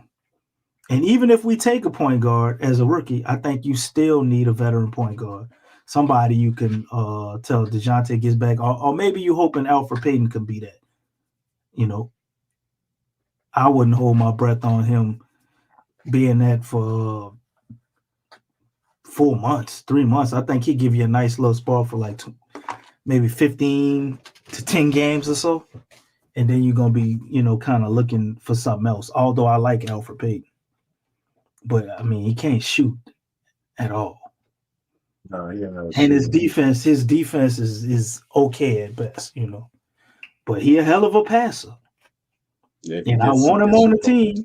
And we can definitely use him. But, it's a Band-Aid. Because he is who he is. His game ain't changing. Maybe he can help pass down some of his playmaking abilities to other players. But if to me, like teams I've always seen that are good, I don't think you can ever have too many point guards. When I say that, I just mean like 3 or 4. Those guys are usually intelligent, and they always seem to make the team better. So I would bring in another point guard, man. I know you got Jose. I know you got Alfred Payton. I know you got DeJounte Murray. I still bring in another point guard even if I draft one. And then from there, it's another big, and we need another shooter. I don't know if they want to bring Lester back or they think he's enough. But I would try to see some type of way of getting another shooter, depending on if I didn't draft the shooter. If I drafted the big, then I know I got to get a shooter. If I draft the shooter, I got to get one more big. I have to get a defensive anchor, preferably a vet if I don't draft a big. Somebody to show Messi how to defend the paint. Messi has all the tools to be a very good defender in the paint, but he's not there yet, and I don't think he's going to be there next year. So we still going to be getting layup lines run on us. And Joe Dumars is smart enough to understand that because he actually mentioned it and started talking about double big lineups. Now, does he envision... That's a good point about the double big lineup. Right. Does he envision you're right. a double big lineup of Messi and Kelly Olynyk? I don't think that's what that's he meant. not a double big. That's not a double. No, I like that lineup. Don't get me wrong. Kelly Olynyk is dope. I just don't see him as like I don't want to be a starter. Huh? He's a one. You got 1 year left on his kind. I don't see him as a future piece with the Pelicans. I would have Carlo Mekovic. You still got Mekovic. All right, I would have Carlo Mekovic connected at the hip of Kelly Olynyk, and I would be trying to turn him into a version of that, his own version of that, right? Because Carlo showed he can space the floor. He's got a really nice offensive stroke to his game. Real comfortable. He's very athletic. You know what I'm saying? I think he would have had a ton of alleys if Alfred Payton would have stayed playing, or we had another point guard or two. He's got a lot of promise to his game, but you kind of trying to see, okay, can Carlo eventually be a starter one day or a fringe starter, or is he forever just going to be a dude who gives you, that energy off the bench? We don't know. But I would have him connected at the hip with Kelly Olynyk. Kelly Olynyk's an intelligent basketball player. He's got a nice offensive game. If you want him to go out there and score, he can do that for you. But he ain't giving you a lot on defense other than just, being where he's supposed to be intelligently, and you get you a steal here or there. But he ain't no defensive anchor, So the model I picked, I'm not mad about it. At first I was like, okay, you're looking at that. I understand that. Look where we at. We in the West with Victor Wembanyama too. You know what I'm saying? Like, right. We talked about that last year, though. That's been a situation now. This year, finally, we're getting back to business where we want bigs that can defend the paint. And what he did, I was very impressed with his rookie year. You want to know the Having sad part though, Big Q? Yeah, go ahead. Before you keep going, I gotta just say this, and you could finish it. The sad part is Malawak might not even be there at 7. No, the sad part That's is the he's not sad gonna part. Somebody could draft him before 7. That's true. 7'2" dude who could shoot. What? Man, us not getting a top 3 or 4 pick at least. This is gonna be one of the worst. Worst things we looking back on it. This could be a situation. I don't know what's going on with Joel Embiid, but Philly could be a landing spot for him, buddy. Right. I don't know what's going on even with if Philly. they have Joel Embiid, like why wouldn't you? I could play him and Joel Embiid. Right. What's stopping that? Sometimes. Right. And then they could go real small with their backcourt if they want. Doing that, they can, because the little fingernail polish dude, he was balling, man. He was balling before he got hurt. And you got Tyrese Maxey over there. They could put both of them in the backcourt and play with Paul George. They could. Yeah, they got some people. Probably won't. That might not be the smartest thing to do, but they could run that lineup. You know what I'm saying? So. Well, they definitely need having a big like that because you don't know what you're going to do out of Joel Embiid. I could very well see. There was rumors saying that too, though. Is that could be a situation where he might fall. He might go to Philly after it because they're looking beyond the future. You mentioned Jared McCain. Is what you're talking about, McCain. Yeah, I keep forgetting his name. I can't remember nothing past the TikToks when he got a fingernail polish line. I can't get over. Yeah, but it's like you got guys like Paul George who make $49 million. Can't really be counted on. Tyrese Maxey is the future. Him and McCain are really good players. What if they draft Conker Nipple? Because they need a dude who could play 3 or the 2 or something. That's true, but what's the biggest need though? I mean, with Joel Embiid's health and all the stuff that's going on with him, you might want to pivot and get that guy. I wouldn't risk losing out on having that. I mean, if I'm them, I'm getting somebody, whoever that is, that I think can be a star. If that's Malawak, whatever, they don't know if Joel Embiid is ever going to play again. Right. How many times do you think you're going to pick top 3? I'm going to take whoever I think could be a star. Maybe they think Ace Bailey could be a star. Maybe they think that's Trey. We don't know who they If MB is a question mark, I'm taking my wife from Philly. What about Derek Queen? I think Derek Queen, just as an offensive player, he's light years ahead of Malawak and a bunch of other people. A lot of people don't have him going up that far. He looked like Zach Randolph to me from not the Blazers Zach Randolph, but the Grizzlies Zach Randolph. Hitting them long shots, gonna work you to death in the post, gonna do it all without a bunch of athleticism, and gonna play solid D too. Like Zach Randolph to me, but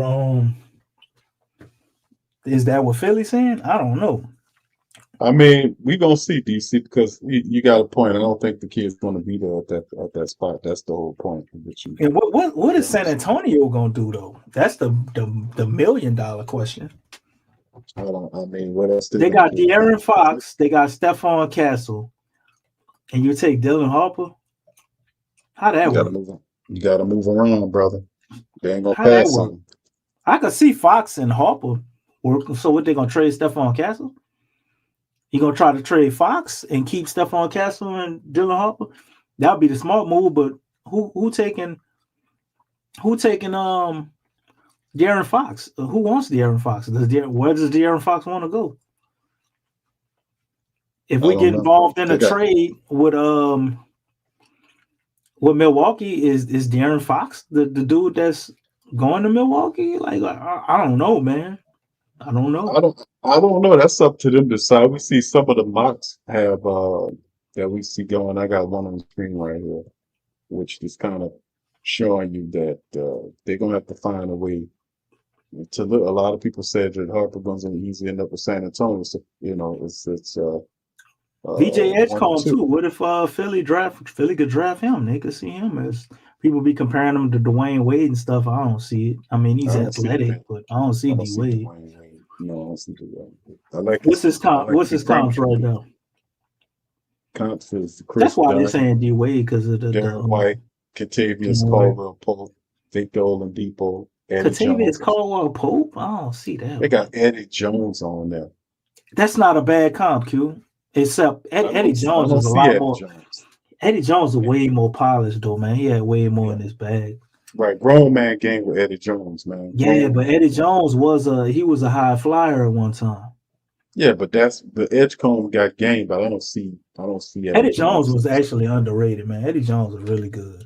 For real. If Kobe didn't come about, he probably would have still kept that 2-guard spot.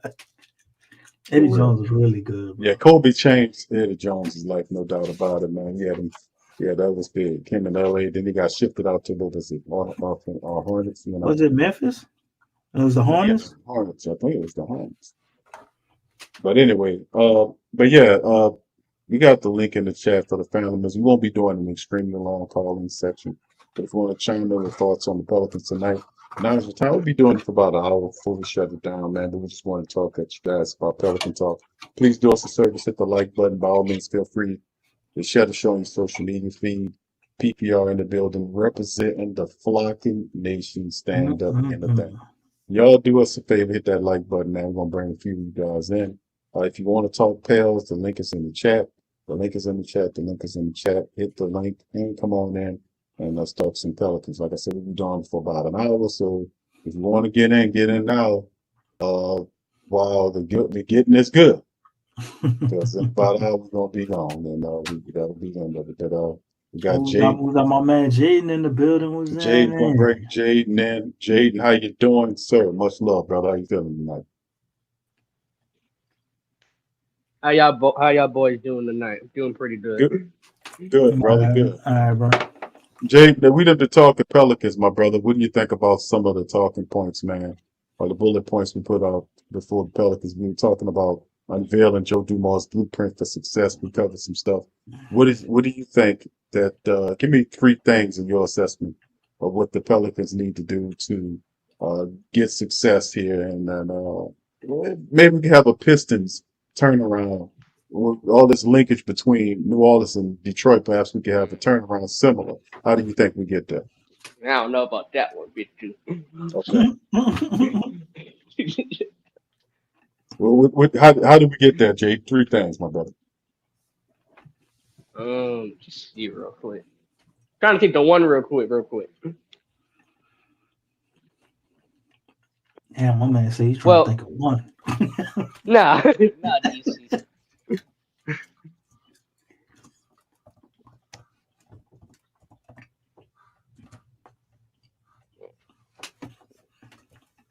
Go ahead, brother. You got it. You still there, Jay? Still there, Jay? Yeah, I'm right here. Nah, yeah, to pull out your nose, huh? All right. My mic keep breaking up right now. We hear you now. You good? You hear me now? All right. Mm-hmm.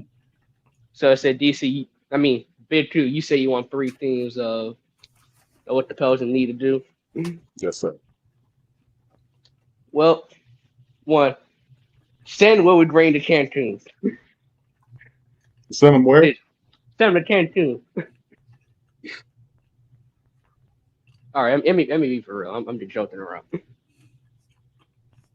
1, I think we should trade the 7 overall pick for a superstar player. Well, a player that can help us win right now, because what us did in that 7 overall pick, we're kind of stuck in the middle right now. 1, we're not getting one of the top players in the draft, and 2nd, we're just stuck in the middle right now because, we're not getting none of the top players or nothing like that. So I think we should trade the pick and get an impact player, whether that's a center or a point guard, whatever. This amount that can help us win right now, so we can compete with the man who's going to be getting Cooper Flag, Kyrie, Luka Doncic. We're dealing with Wemby. I mean, this West is shattered with so much. So I think we should trade a 7 overall pick and they'll get an impact guy, or trade it for what DC or one of y'all said earlier for some draft picks.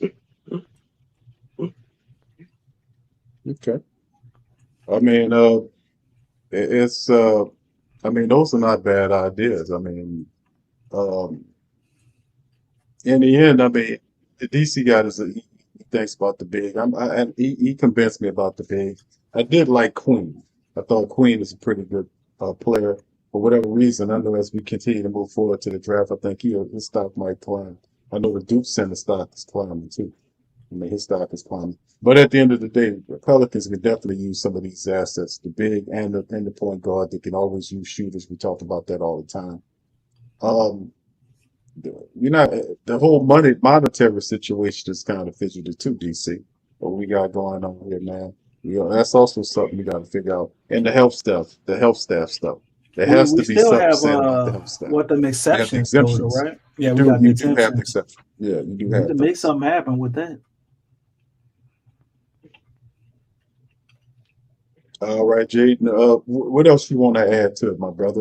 What do you think about the injury situation in terms of DeJounte Murray? You see any player that the Pelicans should trade to create assets outside of? I heard you said trading the pick, but what about any other players? Which player do you think the Pelicans should move out or put on the trade block to bring somebody? Any particular player that you think The we only need the to move only on player from? out the only player I would trade is Season Tom because Trey season while he still has some value, like a little value still in the market. Because if you don't trade CJ now, I guarantee if the Pelicans do what they did with Ingram and did wait 100 years, they're not going to do anything for him. So I would trade CJ as soon as possible and get as many assets as you can instead of waiting 100 years and did nothing for Ingram when you got Bruce Brown and Kelly in a top 4 pick from Indiana. I mean, they ain't nothing. So CJ would be the player I would trade, put on the market. All right, Jake. Man, listen, man. Thanks for calling up, bro. We appreciate you, man. Dropping some science, man. We also appreciate you, brother, for being in the stream and being supporting the channel and being energetic and 10 toes down, fam. We appreciate you, my brother. Oh, no problem. And before I get out of here, can we hit the secret contract real quick? All right, super contract. There you go. Secret contract. Good one, DC. All right. Have a nice night. Have a nice night, y'all. Thanks, Jade. Appreciate you, brother. Much love to Jade, man. Thank that young brother, man. Always representing the chat, man. Much love to that brother. All right, Crucified Light said, where y'all been? We've been around, brother. If the Pel's healthy, y'all think we make the playoffs? DC, that's a yes to me, brother. I think the Pel, if health, you mean you got a full season of DeJounte Murray, Herb Jones, Zion Williamson, Trey Murphy, Jordan Hawkins, and all these guys. We don't have any injuries. Brandon Boston's in there too, DC. He was dealing with something as well. But if we have these guys healthy, yeah, he was no dealing doubt with tanknitis. yes. The same thing Zion had, you know. Right. So at the end of the day, man, if they're healthy, no doubt about it, I think the playoffs, the playoffs make the playoffs, no doubt about it. Thank you, I don't think it's no doubt. I think you could be very much a doubt about it. If Willie Green is still the coach, man, I think we can make the playoffs in spite of him, yeah. But in spite of him. Well, would it be because of him? I mean, you saying in spite of, I mean, him being there with a healthy, full Pelican team will not stop them. You think him being there would help them? I'm saying that they make the playoffs. I'm answering the question straight up. I'm saying that if the Pelicans, if health is not an issue, and you have Zion for 82 games, and everybody else for 82 games, no doubt in my mind, that the Pelicans make the playoffs. Like I said, you think Willie Green being there would help them? I'm going to say it again. If health is not an issue, the Pelicans, I just told you they make the playoffs regardless. If health is not the question. That's not my question. I asked you a simple question, and you keep acting like I asked you shit. And you went off with answering your question the regular way. I gave you the answer. It's the same answer. But that ain't what I asked you. That's not the same. You're not even answering the question. It's a yes or no question. It's very simple. What's the question, DC? What do you want to know, sir? If Willie Green is still the coach of the Pelicans, does he help them? It's a very simple question. Yes. Oh my God. Because it don't in DC it don't matter because they're gonna make the playoffs if health is not a concern. If you got Zion, You are a liar. Why are you up there lying like that? What are you talking about? It don't You matter. Green gonna help them? It doesn't matter. It doesn't matter. You just won't stop. See, you during the season, you adapt and adjust, and you see what's going on. But in the off season, bro, you just go back to loving Willie. No, what is this? No, it's not Willie love. What I'm saying is, it does. Regardless of last off season, DC, he kept telling you it doesn't matter. Change. It doesn't matter. And y'all, Joe Dumars gonna change? I gave you roses. All right, let me go. Roses. Well, not actually, because the way you answering this question, you might as well just take all that shit back. Okay, I'm saying it doesn't matter if health is not an issue. The Pelicans going to make the playoff regardless of Willie Green's there or not. So it doesn't matter. So I can, you know what? I'm gonna say no. Okay, it doesn't matter. No, you don't have to say, okay. You don't. No, I'm gonna say no. I'm gonna change my answer to no. You just want to end the show. No, I'm telling the truth. It doesn't matter.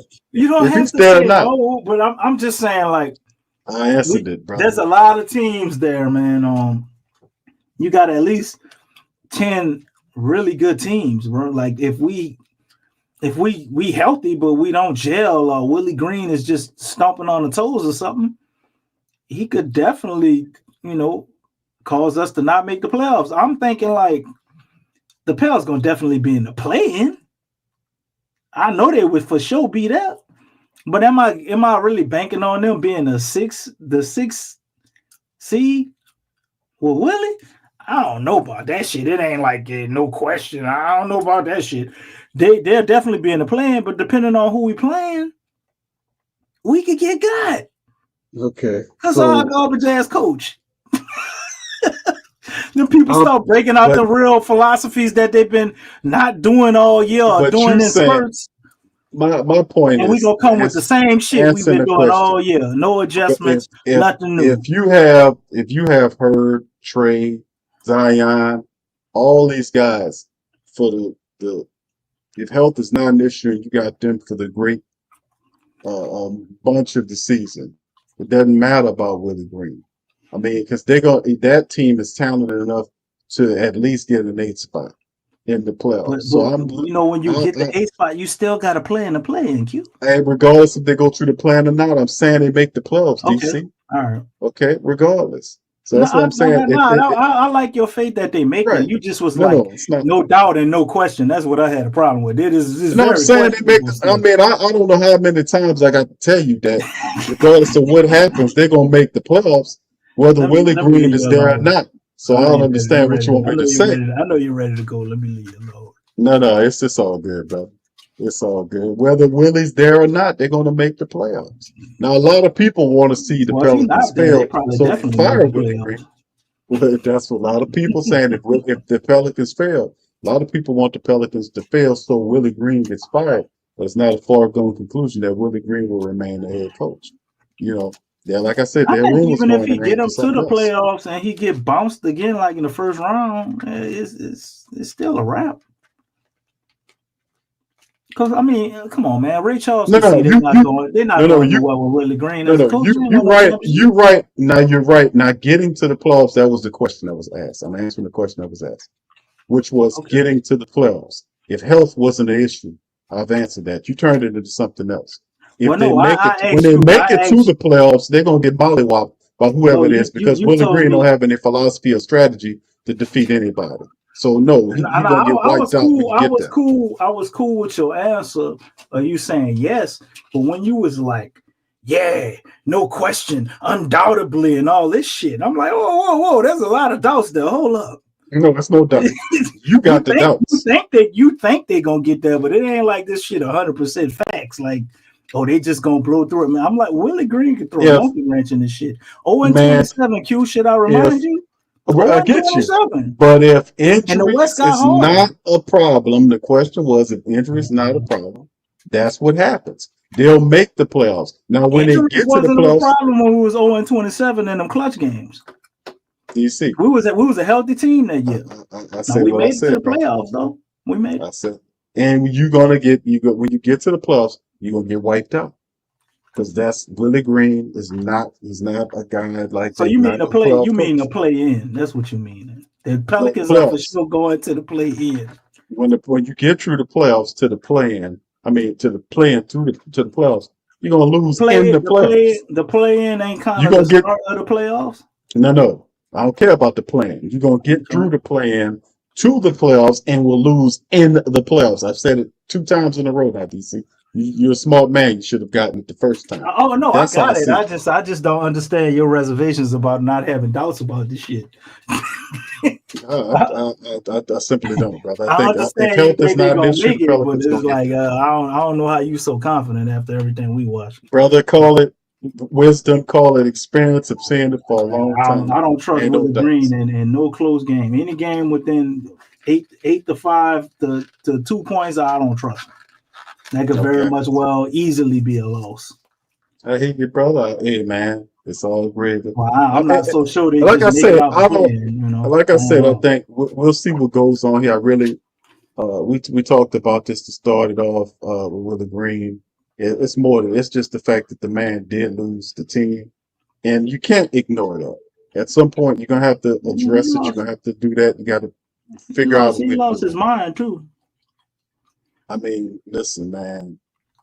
Yeah, that raccoon mask, dog. That raccoon mask was on thick, boy. At the end of that season, boy, I was like, this dude here looked like Pinocchio or somebody. That boy had a one of them And then he was Beagle in Boy masks on. he up in there in the Saints draft room when he should have been in somebody coaching academy or something. Up in the Saints draft room, wasting time.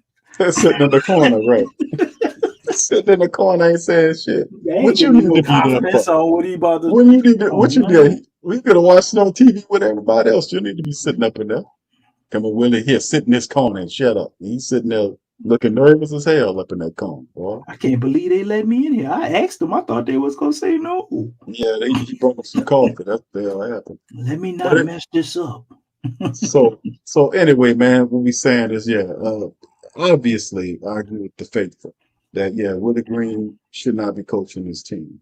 If Joe Dumars is really serious about change, you don't turn the team over to the man that lost the team. You simply don't do that. You have to find somebody respectable. Now is the opportunity for us to do that. We'll see how they handle it. That's a big bullet point for the success model here for the Pelicans to start turning things around. We can't keep playing around with ghosts from the past. And guys, we give them plenty of opportunity. You had 4 years to do something. We're not impressed with what happened the last 4 years. That's why the guy that hired him is fired. And that's why he needs to be removed, whether you fire him or promote him up out of the team because Gail won't allow him to be fired. Hey, man, whatever you got to do, but we got to get the right coach. And there's several out there that fit what we want to happen. They got impressive resumes, and we can really get one of these guys out here. Never seen that before. What happened with Coach Malone, Coach Taylor Jenkins, having these guys available with all the success, and these guys very much still in their prime. Coach Bud's out there. So there's a lot of people that will get positions that, hey, coach, we can't play around with Willie Green. So we'll see exactly how the Pelicans handle that as we get farther into the offseason, the draft situation, all that's coming up here. DC, what's your thoughts on it before we get on out of here? Lala says we need someone like Mike Malone, so he called the players out. Yes, indeed. Right. Strider says, I is like it a that. rat or is it he says, is it a rat if it's in the house or is it a mouse instead of a rat? So I guess he said it doesn't matter, right? Is that what you're saying, Strider? If it ain't talking, it's a mouse. Because it don't make a sound. Now DC is If quiet as a it mouse. ain't talking, it's a mouse. Quiet as a mouse. All right, It's I got talking, you know you got your rat. But that's the talking point. But go ahead, DC. Go ahead, man. Before we shut it down. Yeah, man.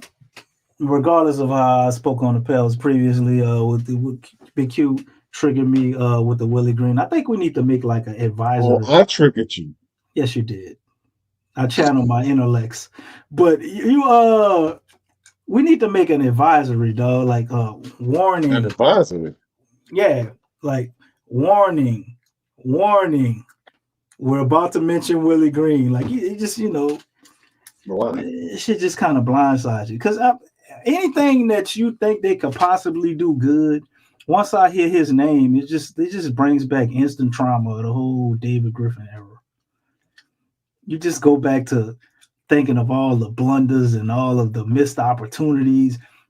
And for me, the main thing I think of is the fact that before Willie Green was the coach, we were right there. Well, no, OKC probably was in front of us in terms of draft compensation, but we were that team. We had more talent than them at the time, and we had like 17 something picks or something. Like we were right there, with just what we could be. We were the most promising up and coming team, and then we got Willie Green as our head coach and held on to David Griffin, and now we here talking about if we healthy, would the Pelicans make the playoffs while OKC about to go to the goddamn finals. And Minnesota, by the way, Minnesota was like in a basement under us. Right, and they are playing the OKC in the Western Conference Finals right now. And Toronto was coming off a championship trying to rebuild, and they were hot trash. And so was Indiana. Wasn't very good. Indiana's going to the finals. And the New York Knicks wasn't worth shit either. Because they were supposed to get Zion, remember? Man, look how things have turned. So, when you say Willie Green name, man, it just brings back a lot of trauma. I understand. So we need an advisory for when we're going to mention him. Warning, mentioning of Willie Green. We need to flash that at the bottom of the screen or some shit, man. Maybe Give me a heads up, man. I won't cut you off next time. I'll do a siren sound. I put a siren sound effect there before we mention it. Willie Green. That's what to do before we talk about Willie Green. Martin Luther King, Willie Green. Cut that out. I said that. He's non-violent, Q.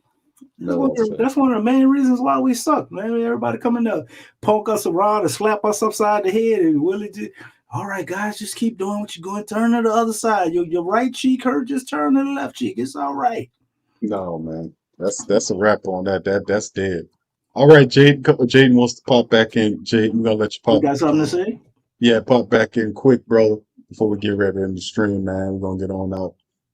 Hit the link, bro. I'm gonna let you say your word right quick. Yeah, Denzel says Martin Luther King Green. That's something DC great, bro. DC Martin Luther King Green. That's just insulting, bro. Non-violent. Love, compassion, and joy. He plays with force. He's a Star Wars guy, DC. Everything's about force with Willie Green. He's a Star Wars guy. No, he don't. Because he talks about force a lot. He wants to be a Star Wars guy. But every time he mentions force, he's talking about we need to play with more force. He's studying the force. He ain't never graduate. I think Willie uses the force through his nose. He is not a Jedi. He is not a Jedi. Q. He one of them dudes that been trying to become a Jedi for a long time. He ain't never make it. That boy Jaden they clean up after the Jedi. All right, we got Jaden gonna pop back in for a quick second. Go ahead, Jaden. What you got, bro? Oh, I didn't want to pop back in real quick and say, if I want to steal something real quick from Mr. Jury, I know he's in the chat somewhere. Bid 2, DC. What's up, bro? Rise up to fall down. Oh, Lord. Rise up and get Willie Green dumbtail out of here before I send the chance to. And real quick, we done triggered Jaden. What did you say? I say we done triggered Jaden. The mention of Willie Green, they did do this to you, man. Man, I don't care what it takes. Along with Willie Green, not the head coach. I don't care what it takes, whether we fire him or put him in management. I don't care what it takes. They don't want to be not the head coach. I don't care what it takes. But I want one more thing before I hop on out of here. Again, if I'm the Pelicans, trade a 7 overall pick and Doe did Ja Morant. You think it's that simple though? No, I'm not saying it that simple. I know nothing to You're gonna need take. like 4 of them. No, I here's what it would take for me. 7 overall pick, obviously. CJ McCollum, a couple of the role players like John McCain, They gonna want Herb. If you're getting Ja, they gonna want Herb. If I had to choose between it, all right, how about this? If you had to choose between Herb and Trey, who will you choose? I'm taking Trey. I'm gonna take Trey. Take Trey. Me too. Okay, that's a tough decision right there. If I had to pick between those two to give away for Ja, that's a tough decision. But if you're getting any type of superstar, they off top, they gonna ask for Trey, but they'll settle for Herb and a bunch of picks. I mean, Yeah. I said that's a tough decision. I'm gonna put the right there. That's a tough decision right there. But I'll go with Herb for me to give away because Trey is just have developed his game so much. I don't know if I can give him away right now. Name me a 6'10". I wouldn't give Trey away, DC. Name me a 6'10", a small forward that can shoot on all 3 levels and is a borderline all-star that's in the league. And then if you can manage to find somebody else, name me the times that they got traded for. Because everybody be like, oh, Paul George. Well, Paul George was trying to leave in free agency. Paul George. That man's old. He can't do nothing no more. Man, no, any team in the NBA that has a Trey Murphy is not trading him. Yeah. You're right, DC. You ride that and see where it go, bro. You don't know what that's gonna turn into. That'll be Herb going all day, man. Herb be packing bags all day, bro. The train going. But I'll find another Herb before I find another Trey. I need to ask you another thing real quick, DC and Ben too. When the Mavs and Spurs got the number overall pick, like before y'all came on live, what were y'all reaction when you saw them two teams swoop up in there and got the first and second overall pick? What were y'all reaction? I want to know that real quick. Correct. Yeah, the same. I was like, oh, that's the Luka trade. I was like, oh, Luka trade, AD trade. I immediately thought, even though we got the first round pick, we mentioned it on the show when it happened. It was like, man, they threw us a bone because we traded AD. Yeah. Now the Mavs, I think that was overkill. They could have gave him like pick 2 or something. Like it's already a stacked team. It's funny. When I saw that, it was my reaction. I'm sitting there in my room watching the draft lottery with my brothers and my dad and my mom over here. And when I see the Mavs and Spurs did the number 1 and number 2 overall pick, I was about to tear something apart. Why? I'm just joking. I'm just playing DC. I'm joking. But I would just. Because I'm saying that's a slap in the face, man. That's a slap in the face. You thought we actually had a chance at getting it, really? No, I didn't say. I knew we would not. I knew we were not going to get it, but I thought we would at least got top 4. And I thought NBA would at least earn the top 4 pick because we didn't start tanking until like the last 2 weeks or so of the season when the Jazz and the Nets and these teams and the Wizards have been tanking from day one. Mm-hmm. When we've had these soft tissue injuries just pop out of nowhere, basically, but it's not surprising though. But it's like it's a slap in the face, just because. So now we have to deal with Cooper Flag and possibly Dylan Harper, let the Spurs trade the pick, which I'm assuming they would for Giannis. Yeah, that's what I was looking at too. I mean, I when I seen how it fell with Dallas and San Antonio ended up with the top 2 picks, that automatically put 2 of the best players in the Southwest. That made your job even more difficult. Yes. But, so it's something that they have to deal with, and that's what we're here trying to discuss it. But go ahead, finish your thought there, Joe. Yeah, but if the Pelicans want to compete in the West and compete with these now powerhouse teams with the Spurs, the Rockets coming up, the Mavericks, and at Memphis, if they decided to Ja and build around him, we gotta if Joe Dumars did a hell of talent, he gotta make some trades, he gotta sign some free agents if he want to compete with these boys. If he don't do that, we are in a hell of a lot of trouble. A hell of a lot of trouble. We are in deep trouble. This is true. Jay, thank you once again, my friend. Thank you for that, man. Listen. No problem. And one more time, Rise up to fall To down. fall down. That's right, to the Falcons. Thank you, Jay. Shout out to you, brother. Yeah, rise up for fall down to the Falcons, man. Yeah, DC said, see what you started? Yeah, I've been that's something I talked about. Man, we got to put parental advisory. We got to black the whole screen out. Parental advisory. Willie Green. We about to mention Willie Green. I put the siren on, DC. Yeah, Be you like, gotta give people. You gotta give people a chance, man, to kind of. I be sounding sirens all damn show. That's because his name's gonna pop up because We ain't gonna have a show when Lex get here. this is gonna be a long siren. You gonna leave the siren on. Just leave it on while Lex talk. You let it go. All right, but anyway, with that being said, DC, last thoughts before we close out, man. Well, everything aside, man, the Pels are in a very interesting situation. This is definitely coming up to a crossroad. Like, I think next season is going to be a very pivotal point. They're trying to figure everything out this year, but next year, you one more year with the Zion contract, and you're going to have Herb. You're deep into his contract. You're going to have to decide whether, you're going to be re-signing him or moving on from him. CJ is going to be off your books. Like, it's a very big offseason next year. You got what is the Indiana pick, and looking at what Indiana doing, we don't have a draft pick next year.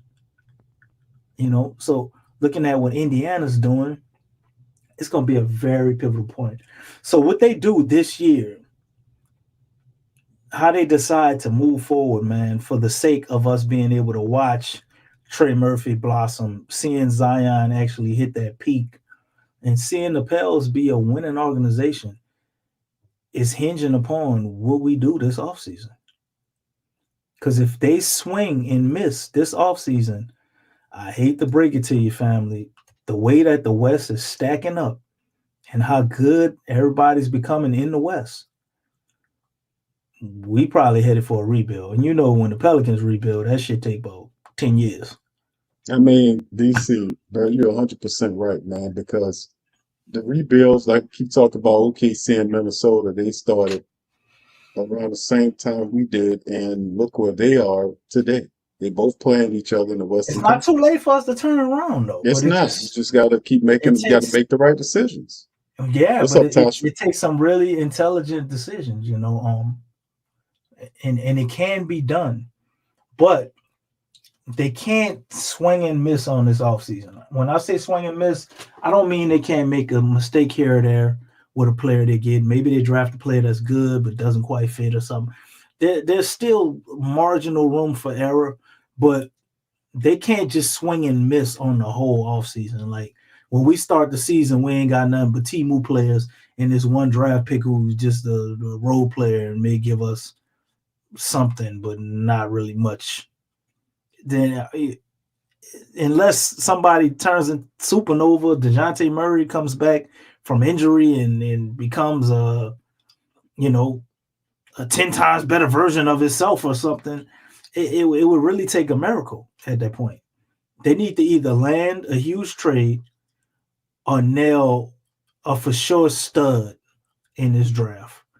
If not, maybe more than one, because the talent level and just the abilities of the teams in front of you in the West and the up and coming teams, man, everybody has almost a brighter future than us right now. This is other than maybe Utah might be the only team that don't.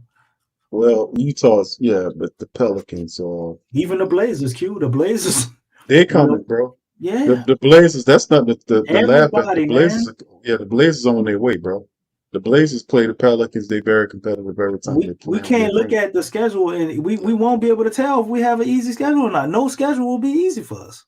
You'd be able to knock off Utah, but these other teams like Portland, they coming for you. Dallas, they're gonna keep their floor as well. And the San Antonio, Wemby's there, and they're getting Harper, and they got all these other players. Man, Spurs did what the Pelicans were supposed to do: draft well, and trade well. And the Pelicans sit up here looking as stupid as they are. So it's time, man. It's either shit or get off the pot. That's what it is. What's up, Shit, Tasha? We see you. shit, or get up off the pot. That's what it comes down when we talk about the Pelicans. But Yeah, anyway, and you still got Dallas and the rest of them, the Lakers. You got, man, you go on and on. The Clippers might be flaming out at some point. I don't know how long they can sustain, but still can get the Pelicans a run for their money yeah, because the Rockets, the Warriors. Rockets on I think they're gonna figure something out to put something around Steph Curry before he retires. So man, it's just so many. It's at least like 10 teams, man. That you got to be leery of. So, like I said, no, we do the schedule show. We don't know if we have a good schedule or not because no game is gonna be easy. The only thing, if the Pels swing and miss the offseason that can save us is if we'll move to the Eastern Conference. If they swing and miss on the offseason, we gotta hope they move us to the East with the expansion teams, bro. I mean, that's the only thing that'll be able to save us. But nothing has happened yet. We haven't made no new additions. We haven't made a trade. We haven't drafted anybody. So with all of those things still there, there's still a strong chance, man, we can do this. We're gonna, I guess, do some more digging with our draft stuff, and we'll come with some player comps. Or obviously, we got to do a couple of draft shows, and then we got to start looking at people that can fall that we may be able to scoop up. The undrafted guys, we've had success with that in the past. And between now and then, DC Pelicans, we'll be hearing more from the Pelicans too. Because at some point we'll hear from Joe Dumars or Troy Weaver about the direction. I mean, what do you think we're gonna hear? I don't think we're gonna hear anything until after the draft, man. They're gonna be quiet during the playoffs and all of that. I mean, this we'll be hearing stuff coming out from the draft is what, August, right? No, the draft is in June, bro. It's in June? Yeah. It's right after the finals. That's right. Yeah. So I mean, we'll see how it goes, man. But in the end, all I can say, bro, is that they got to do something, man.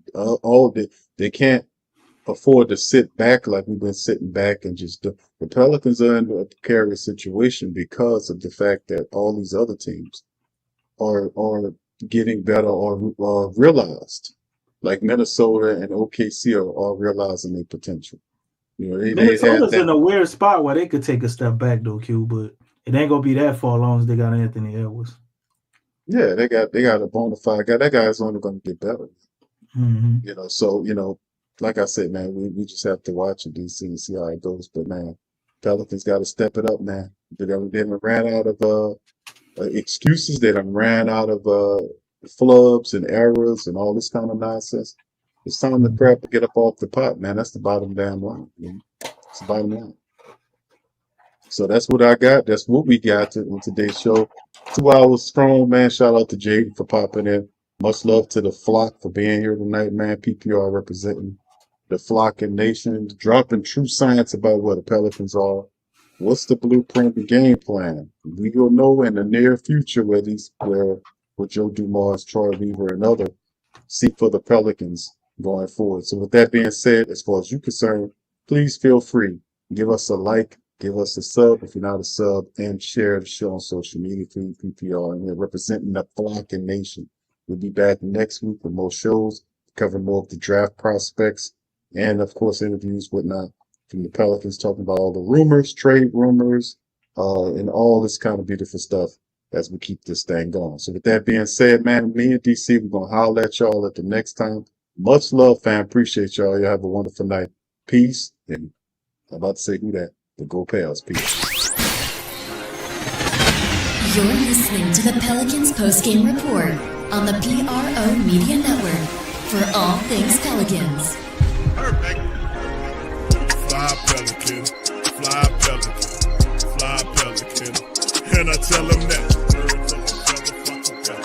Fly down, I'm a Pelican forever. Pelican, ain't gon' lie, I feel flyer than I ever been. We stay ballin', this New Orleans, I'm a Pelican. It's going down in the nest, wild, wild west. Come in town and you best, show us some respect. 3-point threat. I better make it rain. If it's something, don't jump stupid like your ankle sprain. Always said, never hate the player, hate the game. Jumping where the dame late, punch a train. Post game, Big Q, talking about business. Bird gang, YouTube, they ain't flocking with us. Lock up the division mission, get into the finals. Finish competition, then it's going win the title. I know this flyer than you can get. Such a threat that the ref just might call a tag. You could double, you could press, but you can't check. Right, left, slide by you like a Eurostep. Fly Pelican, fly Pelican, fly Pelican. And I tell them that birds of a feather flock together. Fly down, I'm a Pelican forever. Pelican forever. And never, and never, and never, and never, and never, and never. Say birds of a feather flock together. Yeah, fly down, I'm a